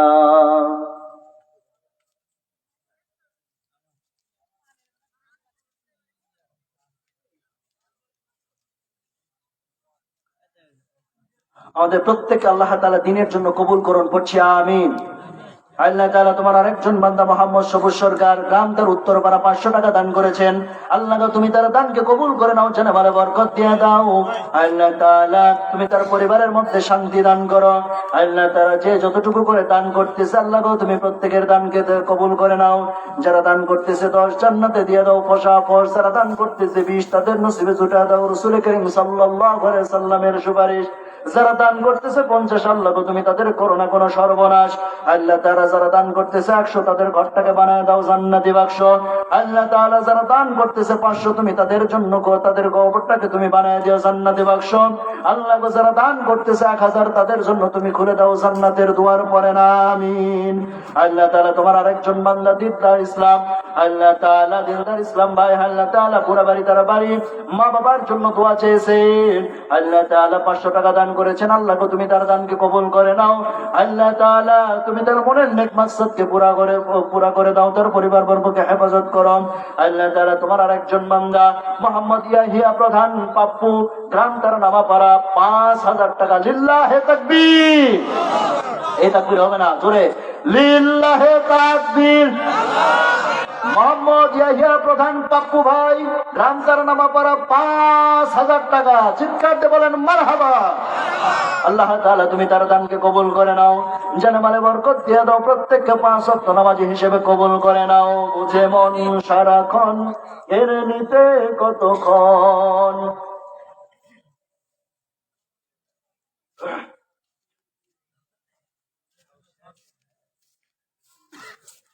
আল্লাহ তাআলা তোমার আরেকজন বান্দা মোহাম্মদ ইব্রাহিম ইসলাম, উত্তরপাড়া তার বাড়ি, 500 টাকা নগদ এবং সিমেন্ট 2 বস্তা। সিমেন্ট কয় বস্তা? 2 বস্তা। মসজিদে কি ছাদের কাজ বাকি আছে নাকি? ছাদ হয়েছে, এখন প্লাস্টার বাকি যাবে, প্লাস্টার গ্রিল। এগুলো আপনার একটু একটু করে সবাই মিলে শরীক হই, একবার কখনো সম্ভব না। আঙ্কেলের নাম আনিসুর রহমান, আনিসুর সোনার। আচ্ছা, আনিসুর সোনার ভাই, উনি ওনার মায়ের জন্য দোয়া চেয়েছেন। মৃত না বেঁচে আছেন? মৃত্যু। আচ্ছা, উনি ওনার মায়ের জন্য দোয়া চেয়েছেন। আল্লাহর কাছে আমরা দোয়া করি, আল্লাহ গো তুমি তার মায়ের জীবনের সব ভুলগুলোকে মাফ করে দাও। আল্লাহ তাআলা তোমার বান্দি দুনিয়াতে চলাফেরা করতে গিয়ে যা ভুল করেছে মাফ করে দাও। আল্লাহ তাআলা তুমি তার মায়ের কবরটাকে জান্নাতুল ফিরদাউস বানায় দাও। আল্লাহ তাআলা আরেকজন মুরব্বী, কি সুন্দর চেহারা, সুন্দর তার সাদা দাড়ি। আল্লাহ তাআলা তিনি 1000 টাকা দান করেছেন। রায়হান চাচা 1000 টাকা। আল্লাহ গো তুমি তার দানকে কবুল করে নাও, তুমি তার জানে ভালো বরকত দিয়ে দাও, তার মনের নেক মাকসাদকে পুরা করে দাও, তার পরিবার বর্গকে হেফাজত করো, তার আত্মীয় স্বজন যে যেখানে কবরে শায়িত হয়ে গেছে প্রত্যেকের কবরটাকে জান্নাতুল ফিরদাউস বানায় দাও। আল্লাহ তাআলা তোমার আরেকজন বান্দা ইসাক শাহ, এটা বুড়াবিল, আল্লাহ তাআলা তুমি প্রত্যেকের দানকে কবুল করে নাও, জানে ভালো বরকত দিয়ে দাও। আল্লাহ তাআলা প্রত্যেকের নেক মাকসাদকে পুরা করে দাও। আল্লাহ তাআলা পরিবার বর্গকে হেফাজত করো, 5 ওয়াক্ত নামাজি হিসেবে কবুল করে নাও। দানকারীর পিতা মাতারে আল্লাহ সুখে রাখো কবরে, নূরের টুপি পরায়া মৌলা উঠাইয়েন রোজ হাসরে। আল্লাহ তাআলা তোমার আরেকজন বান্দা মোহাম্মদ সাদিকুল ইসলাম, আল্লাহ তাআলা সাবেক সেনা সদস্য, দেশ রক্ষার জন্য যারা নিয়মিত পাহারা দিয়েছে, আল্লাহ গো তোমার হাবিব বলেছেন, কেউ কোনো বান্দা যদি সীমান্ত, আল্লাহ তাআলা ওই 2 চোখকে কখনো জাহান্নামের আগুনে দেবেন না। যেই 2 চোখ, তার মধ্যে একটা চোখ, যেই চোখ সীমান্ত পাহারা দিতে গিয়া ঘুম জেগেছে। কি জেগেছে? ঘুম জেগেছে। এই সীমান্ত পাহারা দিতে গিয়ে যারা ঘুম জাগবে, মহান আল্লাহ পাক তাদের ওই 2 চোখকে কখনো জাহান্নামে দেবে না। সুবহানাল্লাহ বলেন। আল্লাহ তাআলা তোমার একজন বান্দা সাবেক সেনা সদস্য, গ্রাম তারা নামাপাড়া, 500 টাকা দান করেছে। আল্লাহ গো তুমি তার দানকে কবুল করে নাও, জানে ভালো বরকত দিয়ে দাও। আল্লাহ তাআলা পরিবার বর্গকে হেফাজত করো, প্রত্যেককে 5 ওয়াক্ত নামাজি হিসেবে কবুল করে নাও। তার আত্মীয় স্বজন যে যেখানে শায়িত হয়ে গেছে, আল্লাহ গো প্রত্যেকের কবরটাকে জান্নাতুল ফিরদাউস বানায় দাও। সবাই আমার সাথে বলেন, রব্বিরহামহুমা كما ربياني صغيرا وقل رب ارحمهما كما ربياني صغيرا। আল্লাহ তাআলা তুমি প্রত্যেকের দানকে কবুল করে নাও। এই মসজিদটাকে তুমি কিয়ামত পর্যন্ত কবুল করে নাও। অত্র মাদ্রাসাটাকে তুমি কিয়ামত পর্যন্ত কবুল করে নাও। এই মসজিদ মাদ্রাসার সঙ্গে যে যেভাবে সম্পৃক্ত আছে, আল্লাহ গো তুমি প্রত্যেকের খেদমত কবুল করে নাও। যারা আর্থিকভাবে সাহায্য করেছে, তুমি তাদের অর্থের খেদমত কবুল করে নাও। যারা বুদ্ধি দিয়ে সাহায্য করেছে, আল্লাহ গো তুমি তাদের মেধার খেদমত কবুল করে নাও। যারা শ্রম দিয়ে সাহায্য করেছে, আল্লাহ গো তুমি তাদের শ্রমের জীবনের খেদমত কবুল করে নাও। আল্লাহ তাআলা যারা ভালোবাসা দিয়ে খেদমত করেছে তুমি তাদের ভালোবাসাকে কবুল করে নাও। আল্লাহ তাআলা তুমি প্রত্যেকের খেদমতটুকু দ্বীন ইসলামের জন্য কবুল করে নাও, আর প্রত্যেকের জন্য নাজাতের ওসিলা হিসেবে কবুল করে নাও, পড়েন আমিন। আল্লাহ তাআলা তোমার আরেকজন বান্দা আলহাজ মোহাম্মদ ইলিয়াস মাস্টার 500 টাকা দান করেছেন, আল্লাহ গো তুমি তার দানকে কবুল করে নাও, জানামালে বরকত দিয়ে দাও, পরিবার বর্গকে হেফাজত করো, 5 ওয়াক্ত নামাজি হিসেবে কবুল করে নাও। আল্লাহ তাআলা তোমার আরেকজন বান্দা জব্বার হোসেন গ্রাম তার নামাপাড়া 400 টাকা দান করেছেন, মা বাবার জন্য দোয়া চেয়েছেন, সম্ভবত তার মা বাবা মারা গিয়েছেন, আল্লাহ গো তুমি তার মা বাবার কবরটাকে জান্নাতুল ফিরদাউস বানায় দাও, তুমি তার মা বাবার কবরটাকে জান্নাত থেকে জান্নাতের টুকরা হিসেবে কবুল আর মঞ্জুর করে নাও। আল্লাহ তাআলা তোমার আরেকজন বান্দা মোহাম্মদ শহীদুল ইসলাম 100 টাকা দান করেছে, আর 1 বস্তা সিমেন্ট দান করবেন, আল্লাহ গো গ্রাম তার ছোট কাঁঠাল বাড়ি, আল্লাহ তাআলা তুমি তার দানকে কবুল করে নাও, তার দানের ওসিলায় আল্লাহ তাআলা তুমি তার নাজাতের ওসিলা হিসেবে কবুল করে নাও, তুমি তার জানে মালে বরকত দিয়া দাও, তার পরিবার বর্গকে হেফাজত করো, তার আত্মীয় স্বজন যে যেখানে শায়িত হয়ে গেছে প্রত্যেকের কবরটাকে জান্নাতের টুকরা হিসেবে কবুল আর মঞ্জুর করে নাও। আল্লাহ তাআলা তোমার আরেকজন বান্দা মোহাম্মদ খুরুম ইসলাম গ্রাম তার উত্তরপাড়া, আল্লাহ তাআলা 300 টাকা করেছে দান, আল্লাহ তুমি তার বাড়ায় দাও মান সম্মান, পরিবারকে হেফাজত করো, প্রত্যেককে 5 ওয়াক্ত নামাজি হিসেবে কবুল আর মঞ্জুর করে নাও। আল্লাহ তাআলা তোমার আরেকজন বান্দা ইব্রাহিম ইসলাম নবীর নামে নাম, আল্লাহ তাআলা তুমি তার বাড়ায় দাও মান সম্মান, আল্লাহ তাআলা উত্তরপাড়া তার বাড়ি, তার ঘরটাকে বানায় দাও জান্নাতের বাড়ি, আল্লাহ তাআলা 500 টাকা দান করেছে, সিমেন্ট দিয়েছে 2 বস্তা, আল্লাহ তাআলা তুমি তার দানকে কবুল করে নাও, আল্লাহ তাআলা তার জন্য জান্নাতকে করে দাও সস্তা, পড়ে না আমিন। আল্লাহ তাআলা তোমার আরেকজন বান্দা মোহাম্মদ সবুজ সরকার গ্রাম তার উত্তরপাড়া 500 টাকা করলো দান, তুমি তার বাড়ায় দাও মান সম্মান, পরিবার বর্গকে হেফাজত করো, প্রত্যেককে 5 ওয়াক্ত নামাজি হিসেবে কবুল করে নাও। মোহাম্মদ সাব্বির হোসেন গ্রাম তার উত্তরপাড়া, আল্লাহ তাআলা 500 টাকা করেছে দান, আল্লাহ গো তুমি তার দানকে কবুল করে নাও, আল্লাহ তাআলা তুমি তার দানকে মঞ্জুর করে নাও, পরিবার বর্গকে হেফাজত করো, 5 ওয়াক্ত নামাজি হিসেবে কবুল করে নাও, তার আত্মীয় স্বজন যে যেখানে শায়িত হয়ে গেছে প্রত্যেকের কবরটাকে জান্নাতুল ফিরদাউস বানায় দাও। আল্লাহ তাআলা তোমার আরেকজন বান্দা মোহাম্মদ সোহেল প্রধান গ্রাম তার নামাপাড়া কোরআনের ডাকে দিয়েছে সারা, আল্লাহ তাআলা 2000 টাকা দান করেছে, লিল্লাহে তাকবীর। আল্লাহ তাআলা তুমি সোহেল প্রধান ভাইয়ের দানকে কবুল করে নাও। সোহেল প্রধান নামাপাড়া আল্লাহ তাআলা 2000 টাকা দান করেছে, আল্লাহ গো তুমি তার দানকে কবুল করে নাও, জানে মালে বরকত দিয়ে দাও, পরিবার বর্গকে হেফাজত করো, প্রত্যেককে 5 ওয়াক্ত নামাজি হিসেবে কবুল করে নাও। আল্লাহ তাআলা তোমার আরেকজন বান্দা, আল্লাহ তাআলা তোমার আরেকজন বান্দা মোহাম্মদ হায়দার আলী, আল্লাহ তাআলা হামিদপুর তার বাড়ি, হামিদপুর চিত্তিপাড়া, আল্লাহ তাআলা তুমি তার দানকে কবুল করে নাও, 500 টাকা দান করেছে, তুমি তার হায়াতের মধ্যে বারাকা দান করো, আল্লাহ তাআলা তুমি তার দানকে কবুল করে নাও। আল্লাহ তাআলা তোমার আরেকজন বান্দি মোসাম্মদ নুরি আক্তার গ্রাম তার হাটপাড়া কোরআনের ডাকে দিয়েছে সারা, 2000 টাকা করেছে দান, বাড়া দাও তার মান সম্মান, চিৎকার করে আরে আমিন। আমার মা বোনেদের কাছ থেকে আমি যতটা আশা করেছিলাম সেই রকম কিছু পাইলাম না। এতদিন পর্যন্ত মুরগির ডিম হাঁসের ডিম বিক্রি করা টাকা, স্বামীর পকেট মারা টাকা, চাল চুরি করে বিক্রি করা টাকা, টাকা গেল কই? হ্যাঁ, সব কি জামাই দেওয়ার জন্য রেডি করে রাখছেন নাকি? টাকা যা আছে সব বের করেন, তাছাড়া কিন্তু বদবা দিয়ে দেবো, এক বদবায় সব ভরসা হয়ে যাবে। আল্লাহ তাআলা তোমার একজন বান্দি মোসাম্মদ নুরি আক্তার গ্রাম তার হাটপাড়া 2000 টাকা দান করেছে, আল্লাহ গো তুমি তার দানকে কবুল করে নাও, জানামালে বরকত দিয়ে দাও, আল্লাহ তাআলা তার পরিবার বর্গকে হেফাজত করো, প্রত্যেককে 5 ওয়াক্ত নামাজি হিসেবে কবুল করে নাও। আল্লাহ তাআলা তোমার আরেকজন বান্দা মোহাম্মদ আলতাফ হোসেন, আল্লাহ তাআলা গ্রাম তার নামাপাড়া, আল্লাহ তাআলা কোরআনের ডাকে দিয়েছে সারা, মৃত মা বাবার জন্য চেয়েছে দোয়া, আল্লাহ তাআলা তুমি তাদের তার মা বাবার কবরটাকে জান্নাতুল ফিরদাউস বানায় দাও, 500 টাকা দান করেছে, আল্লাহ তুমি তার দানকে কবুল করে নাও, তার দানের ওসিলায় তার হাসরের ময়দানে তার নাজাতের ওসিলা বানিয়ে দাও। আল্লাহ তাআলা তোমার আরেকজন বান্দা মোহাম্মদ ইসমাইল হোসেন, আল্লাহ তাআলা তিনি কোরআনের জন্য দান করেছেন, আল্লাহ গো গ্রাম তার নামাপাড়া, আল্লাহ তাআলা কোরআনের ডাকে দিয়েছে সারা, 500 টাকা করেছে দান, তুমি তার বাড়ায় দাও মান সম্মান। আল্লাহ তাআলা তোমার আরেকজন বান্দা মোহাম্মদ আফসার প্রামাণিক গ্রাম তার নামাপাড়া 500 টাকা দান করেছেন, আল্লাহ গো তুমি তার দানকে কবুল করে নাও, জানামালে বরকত দিয়ে দাও, পরিবার বর্গকে হেফাজত করো, প্রত্যেককে 5 ওয়াক্ত নামাজি হিসেবে কবুল করে নাও। তোমার আরেকজন বান্দা মোহাম্মদ ইকবাল হোসেন গ্রাম তার উত্তরপাড়া, আল্লাহ তাআলা 1000 টাকা দান করছে, লিল্লাহে তাকবীর। ইকবাল হোসেন ভাই উত্তর পাড়া তার বাড়ি। আল্লাহ তাআলা তুমি তাকে নিয়ে যাও জান্নাতের গাড়িতে। আল্লাহ তাআলা 1000 টাকা করলো দান, তুমি বাড়ায় দাও তার মান সম্মান। আল্লাহ তাআলা তার পরিবার বর্গকে হেফাজত করো, প্রত্যেককে 5 ওয়াক্ত নামাজি হিসেবে কবুল করে নাও। তার আত্মীয় স্বজন যে যেখানে শায়িত হয়ে গেছে প্রত্যেকের কবরটাকে জান্নাতুল ফিরদাউস বানায় দাও। আল্লাহ তাআলা তোমার আরেকজন বান্দা মোহাম্মদ মনোয়ার হোসেন, গ্রাম তার উত্তরপাড়া, 1000 টাকা লিল্লাহে তাকবীর। মনোয়ার ভাই 1000 টাকা দান করেছেন, লিল্লাহে তাকবীর। আপনার যত তাকবীরের আওয়াজ কম দিবেন মানুষের দানের স্পিড তত কমে যাবে। বুঝাতে পারছি কথা? যত তাকবীরের স্পিড দেবেন মানুষের দানের স্পিড তত বেড়ে যাবে। এই জন্য তাকবীর একটু জোরে দেওয়া যায় না? লিল্লাহে তাকবীর।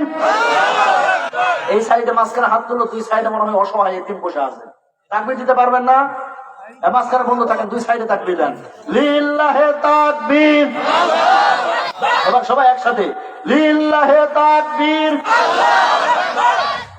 আল্লাহ তাআলা তোমার একজন বান্দা মোহাম্মদ মোনার হোসেন, গ্রাম তার উত্তরপাড়া, 1000 টাকা করেছে দান।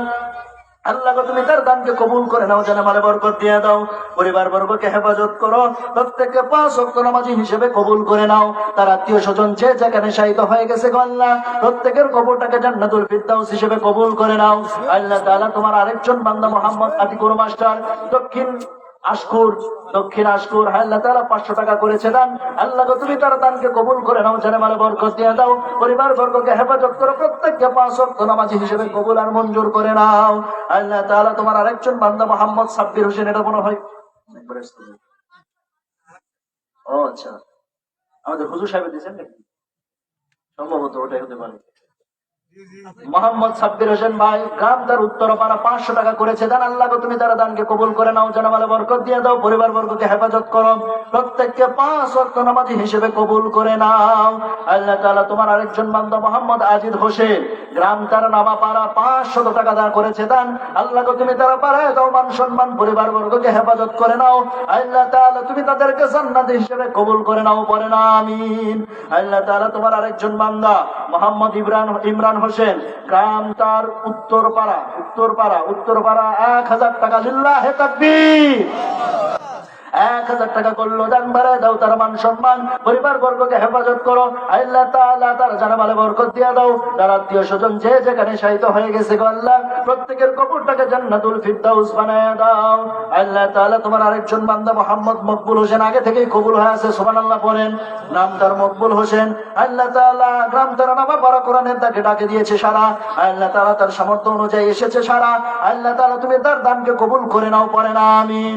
আল্লাহ তাআলা মকবুল হোসেন ভাই দান করেছেন 300 টাকা। আল্লাহ গো তুমি তার দানকে কবুল করে নাও, যেন মালে বরকত দিয়ে দাও, পরিবার বর্গকে হেফাজত করো, প্রত্যেককে 5 ওয়াক্ত নামাজি হিসেবে কবুল করে নাও, পড়ছি আমিন।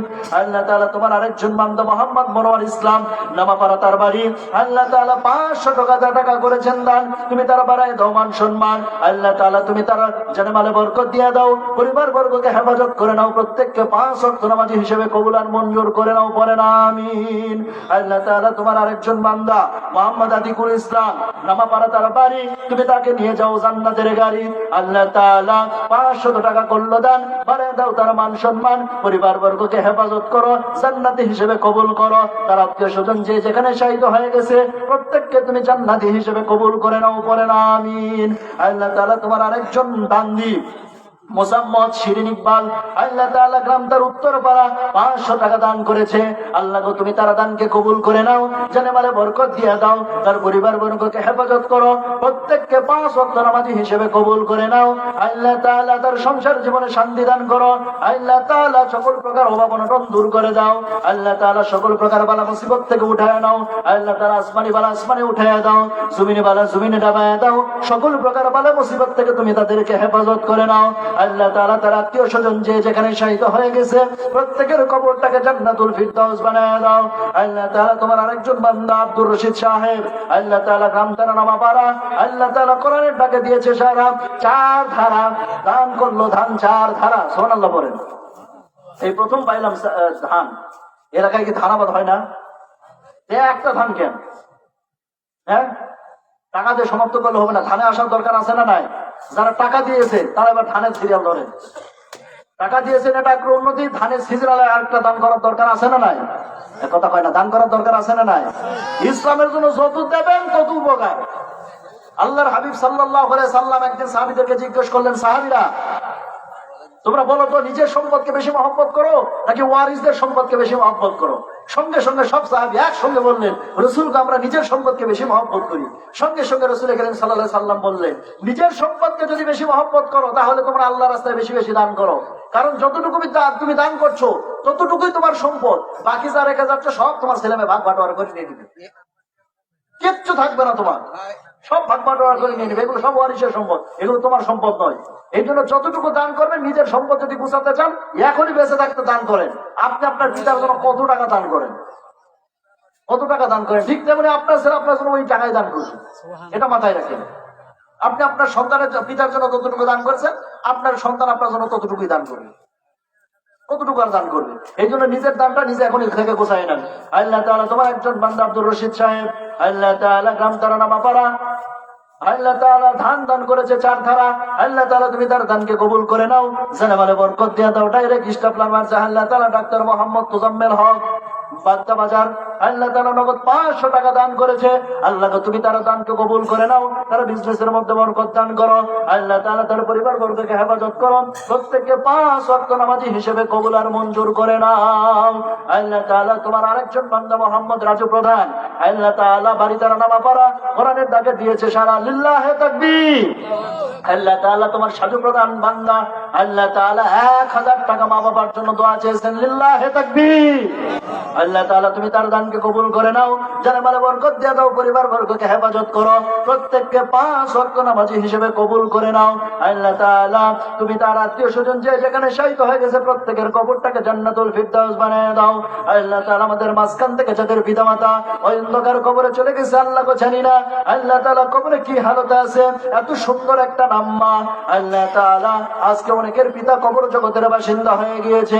দুনিয়াতে কত মানুষ কত সম্মানের সাথে ডাকে, কিন্তু ওই যে নাম ধরে ডাকার যে মধুর ডাকটা, ওই ডাকটার কেউ কোনোদিন ডাকে না। আল্লাহ তাআলা মন দরদের আব্বা যাদের কবর জগতে চলে গেছে, আল্লাহ গো জানি না কবরে কি হালতে আছে। আল্লাহ গো কবরে যদি কোনো আযাব হয়ে থাকে আযাবকে মাফ করে দাও, কবরটাকে জান্নাতের টুকরা হিসেবে কবুল করে নাও। আল্লাহ তাআলা এমন দরদি মা, একবার ডেকে ডেকে মাকে যখন বলেছি মা এইটা কি, মা সুন্দর করে উত্তর দিয়েছে বাবা এটা গ্লাস। আবার জিজ্ঞেস করেছি মা এইটা কি, মা সুন্দর করে হাসি মুখে জবাব দিয়েছে বাবা এটা গ্লাস। আবার জিজ্ঞেস করেছি মা এটা কি, আবার সুন্দর করে জবাব দিয়েছে বাবা এটা গ্লাস। আবার যখন জিজ্ঞেস করেছি মা এটা কি, সুন্দর করে কপালের মধ্যে চুমু দিয়ে বলছে বাবা এটা গ্লাস, তুমি কি ছিল না? আল্লাহ তাআলা এতবার জিজ্ঞেস করেছি কিন্তু কখনো কোনোদিন বিরক্ত হয় নাই। আল্লাহ তাআলা এমন দরদের মা যাদের কবর জগতে চলে গিয়েছে, আল্লাহ গো তুমি তাদের কবরটাকে জান্নাতুল ফিরদাউস বানিয়ে দাও। আল্লাহ তাআলা ওই দরদের আম্মা জান কতই না কষ্ট করেছে আমাদের জন্য। একটা দুগ্ধপুষ্য সন্তান, ছোট্ট সন্তানকে নিয়ে যখন মা যখন ঘুমায়, ডান পাশে যখন বাচ্চা ঘুমিয়ে আছে, ডান পাশে যখন প্রসাব করে দেয়, আল্লাহ তাআলা সঙ্গে সঙ্গে মা তার সন্তানকে বাম পাশে নিয়ে নেয়। বাম পাশে যখন আবার প্রসাব করে দেয়, নিজে মা হয়ে ভিজে জায়গায় ঘুমিয়ে পড়ে, সন্তানকে নিজের সেই শুকনা জায়গায় রাখে। আবার যখন সেখানে সেই ছোট্ট সন্তান পেশাব করে দেয়, সঙ্গে সঙ্গে ওই সন্তানকে মা তার বুকের উপরে নেয়। বুকের উপরে নেওয়ার পরে সন্তান তার মায়ের বুকে কতবার পেশাব করে গোসল করিয়ে দিয়েছে। আল্লাহ আল্লাহ তাআলা এমন মহব্বতের মা যাদের কবর জগতে আছে, আমার যুবক ভাইয়েরা, আমার বৃদ্ধ বাবাজিরা, জানি না কার মা কবর জগতের বাসিন্দা হয়ে গিয়েছে, কার বাবা কবর জগতের বাসিন্দা হয়ে গিয়েছে। আমি যুবক ভাই এবং বৃদ্ধ মুরব্বীদের উদ্দেশ্যে বলবো, ও যুবক ভাইয়েরা, বৃদ্ধ বাবাজিরা, ওই মা বাবা এত কষ্ট করে আপনাদেরকে এত ছোট থেকে লালন পালন করে এত বড় করলো। ওই যে বাবা রাস্তাতে আসার সময় দোকানের মধ্যে কিছু লোভনীয় খাবার দেখেছে, কিন্তু দেখার পরেও নিজের লোকটাকে সামাল দিয়ে সে মা যে নিজে খাবার খায় নাই, আপনার জন্য এত কষ্ট করে সে খাবারটা নিয়ে এসেছে। চিন্তা করেছে এতটা রাস্তা আমি হেঁটেই যাব, কারণ 10টা টাকা বাঁচলে আমার ছেলের মজা কিনে দিয়ে যেতে পারবো। এমন কষ্ট করে, এমন মহব্বত দিয়ে, এমন ভালোবাসা দিয়ে যাদের মা বাবা এত কষ্ট করে এত ছোট থেকে বড় করেছে, ও যুবক ভাইরা, ও বৃদ্ধ বাবাজিরা, এত কষ্ট করে যাদের মা বাবা এত কষ্ট করে বড় করেছে, সেই মা বাবার জন্য দান করার দরকার আছে না নাই? জবান খুলে বলেন আছে না নাই?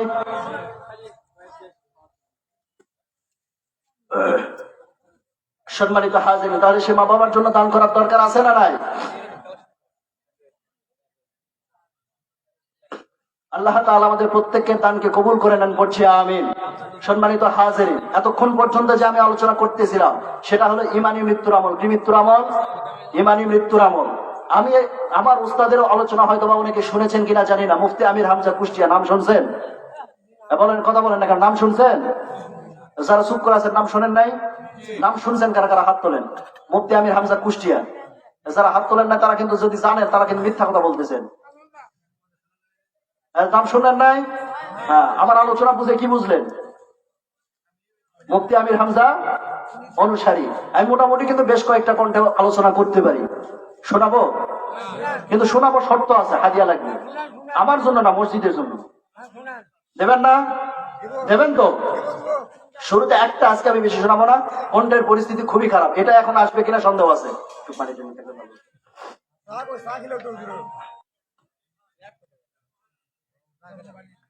প্রথমে ওস্তাদের তার একটু ভালো করে শোনায়। আপনারা এটা ওয়াজ খুব পপুলার ওয়াজ, আপনারা শুনছেন হয়তো বা।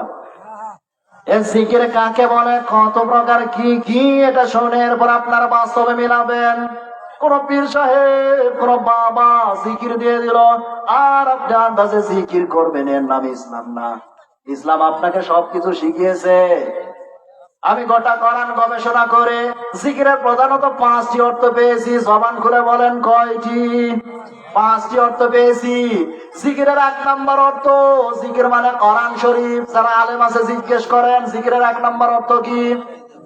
কোরআন শরীফ। আল্লাহ রাব্বুল আলামিন বলেন, ইন্না নাহনু নাযালনা যিকরা ওয়া ইন্না লাহু লাহাফিযুন। সূরা হিজর 14 নম্বর পারা 1ম নম্বর পৃষ্ঠার 4 নম্বর লাইনে 33 নম্বর আয়াত। এটা 4 নম্বর লাইনে সূরা হিজর 14 নম্বর পারা 1ম নম্বর পৃষ্ঠা 8 নম্বর লাইনে 1ম নম্বর রুকুর 9 নম্বর আয়াত। এটা আল্লাহ পাক জানিয়েছেন, নিশ্চয় এ জিকির নামক কোরআন আমি আল্লাহ নাজিল করেছি, আর এ জিকির নামক কোরআন আমি আল্লাহ নিজে হেফাজত করে নেব। কার কণ্ঠ? আমির হামজা। এবার আরেকটা শোনেন।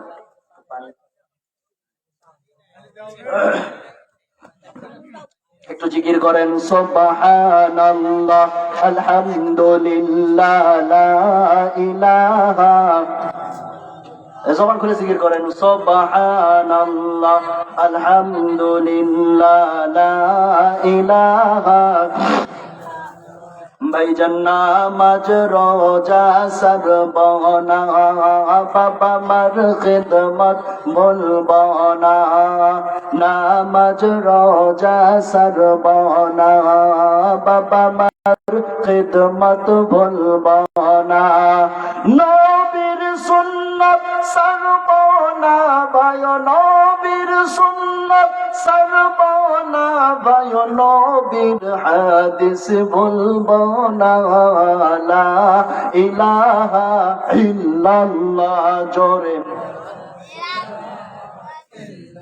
আর জোরে লা ইলাহা। জবান খোলেন, সুবহানাল্লাহ আলহামদুলিল্লাহ লা। জবান খোলেন, এত আসতে কেন? তো মর্দের মতো জবান খোলেন, শেষ সময়। লা ইলাহা, আর জোরে সুবহানাল্লাহ আলহামদুলিল্লাহ লা ইলাহা। আর জোরে সুবহানাল্লাহ আলহামদুলিল্লাহ লা ইলাহা। সুবহানাল্লাহ আলহামদুলিল্লাহ লা ইলাহা। ভাইজান বহু দূরে মদিনা, আমরা কেমনে যাব জানি না। মারহাবা বলবেন না? ভাইজান বহু দূরে মদিনা, আমরা কেমনে যাব জানি না। দয়া কর দয়ার আল্লাহ, দয়া কর দয়ার আল্লাহ, পুরাও মনের বাসনা। লা ইলাহা ইল্লাল্লাহ লা ইলাহা। সুবহানাল্লাহ আলহামদুলিল্লাহ লা ইলাহা। লা ইলাহা ইল্লাল্লাহু মুহাম্মাদুর রাসূলুল্লাহ। এই কণ্ঠটা শোনেন, চিনতে পারেন কিনা? আজ থেকে বহু বছর আগে আমার আল্লাহ রাব্বুল আলামিন এই দুনিয়ার জমিনে মানুষগুলোকে সৃষ্টি করে পাঠিয়ে দিলেন। বন্ধুগণ আমার, মানুষেরা দুনিয়ার জমিনে চলে আসলো, কিন্তু মানুষদেরকে যে আল্লাহ রাব্বুল আলামিন সৃষ্টি করে পাঠাইলেন, এই মানুষগুলো দুনিয়ার জমিনে আসার পরে বিদ্যা বুদ্ধির বলে হাত দুনিয়া করে দাম্ভিক পূর্ণ জীবন গঠন করে ইমানি অন্ধকার অচ্ছন্নর ভিতরে পড়ে থেকে এই মানুষগুলি আল্লাহর দাসত্ব আনুগত্য করা বাদ দিয়া এই মানুষগুলি বাপ দাদার ধর্ম লাত মানত সরস্বতী প্রজাতি, কেউ বাবার কালী, কেউ বাবার মহাদেব, কেউ বাবার ঠাকুর, কেউ বাবার সরস্বতী, কেউ বাবার প্রজাতি, কেউ বাবার আমার বন্ধগণ গাছের পূজা, কেউ বাবার মাছের পূজা। নানান মানুষ নানান অন্যায় অপরাধ করতে করতে মানুষ যখন বন্ধ হয়ে গেল, আমার বাইরারি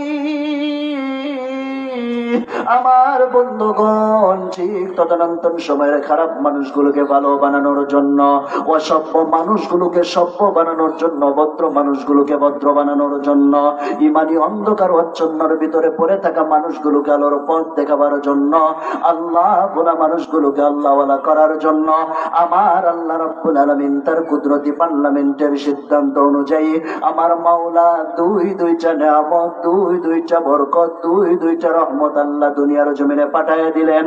এক নম্বরে বিশ্ব নবী নবী মুহাম্মদ সাল্লাল্লাহু আলাইহি সাল্লাম, দ্বিতীয় নম্বরে নবীজির উপরে নূর নামক 30 পারা কোরআন আমার আল্লাহ নাজিল করে দিলেন। জোরে পড়েন সুবহানাল্লাহ।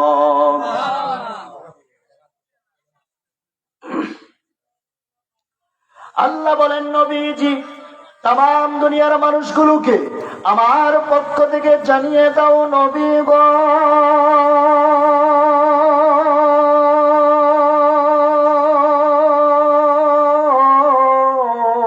ইয়া রাসূলুল্লাহ, ইয়া হাবিবাল্লাহ, এই মানুষগুলোকে আমি আল্লাহ রাব্বুল আলামিন পুরোপুরি ভালো করার জন্য নবীজি যেই কালাম আমি আপনার উপরে নাজিল করলাম, ওয়া নবী গো এই কালাম শরীফের ভিতরে আমি সব মানুষকে ডাক দেই নাই নবীজি, শুধুমাত্র ঈমান নামক দৌলত যারা অর্জন করলো আমি আল্লাহ তাদেরকে ডাক দিয়ে বললাম, ঈমানদার বান্দা বান্দি যারা আছো গভীর মনোযোগ দিয়ে শোনো, ঈমান নামক দৌলত যাদের দিলের ভিতরে ফিট হয়ে গেল, ঈমানের বাণী যারা স্বীকার করে নিলাম, ওয়া বান্দা বান্দিরারি আমি তোমাদেরকে বলে দিলাম, ঈমান নামক দৌলত অর্জন করার পরে তোমরা কি করবা? তোমরা আমি আল্লাহকে ভয় করার মতো ভয় করবা। আর কি করবা? আমি আল্লাহ বলে দিলাম, কুনু মা'আস সাদিকিন, তোমরা সত্যবাদী লোকের সাথে হয়ে যাইবা। এটা আমি আল্লাহ পাক ঈমানদার বান্দা বান্দীদের নির্দেশ দিয়ে দিলাম। জোরে বলেন সুবহানাল্লাহ, আর জোরে জোরে জবান খুলে বলেন সুবহানাল্লাহ। কার কণ্ঠ? শরীয়তপুরি। কণ্ঠের পরিস্থিতি খুবই খারাপ। আজকের অন্য কোনো বক্তার দিকে যাচ্ছে না, আজকের যে আলোচনা সেটা ইতি টানবো, সেই দিকে ফিরে যাচ্ছে ইনশাআল্লাহ।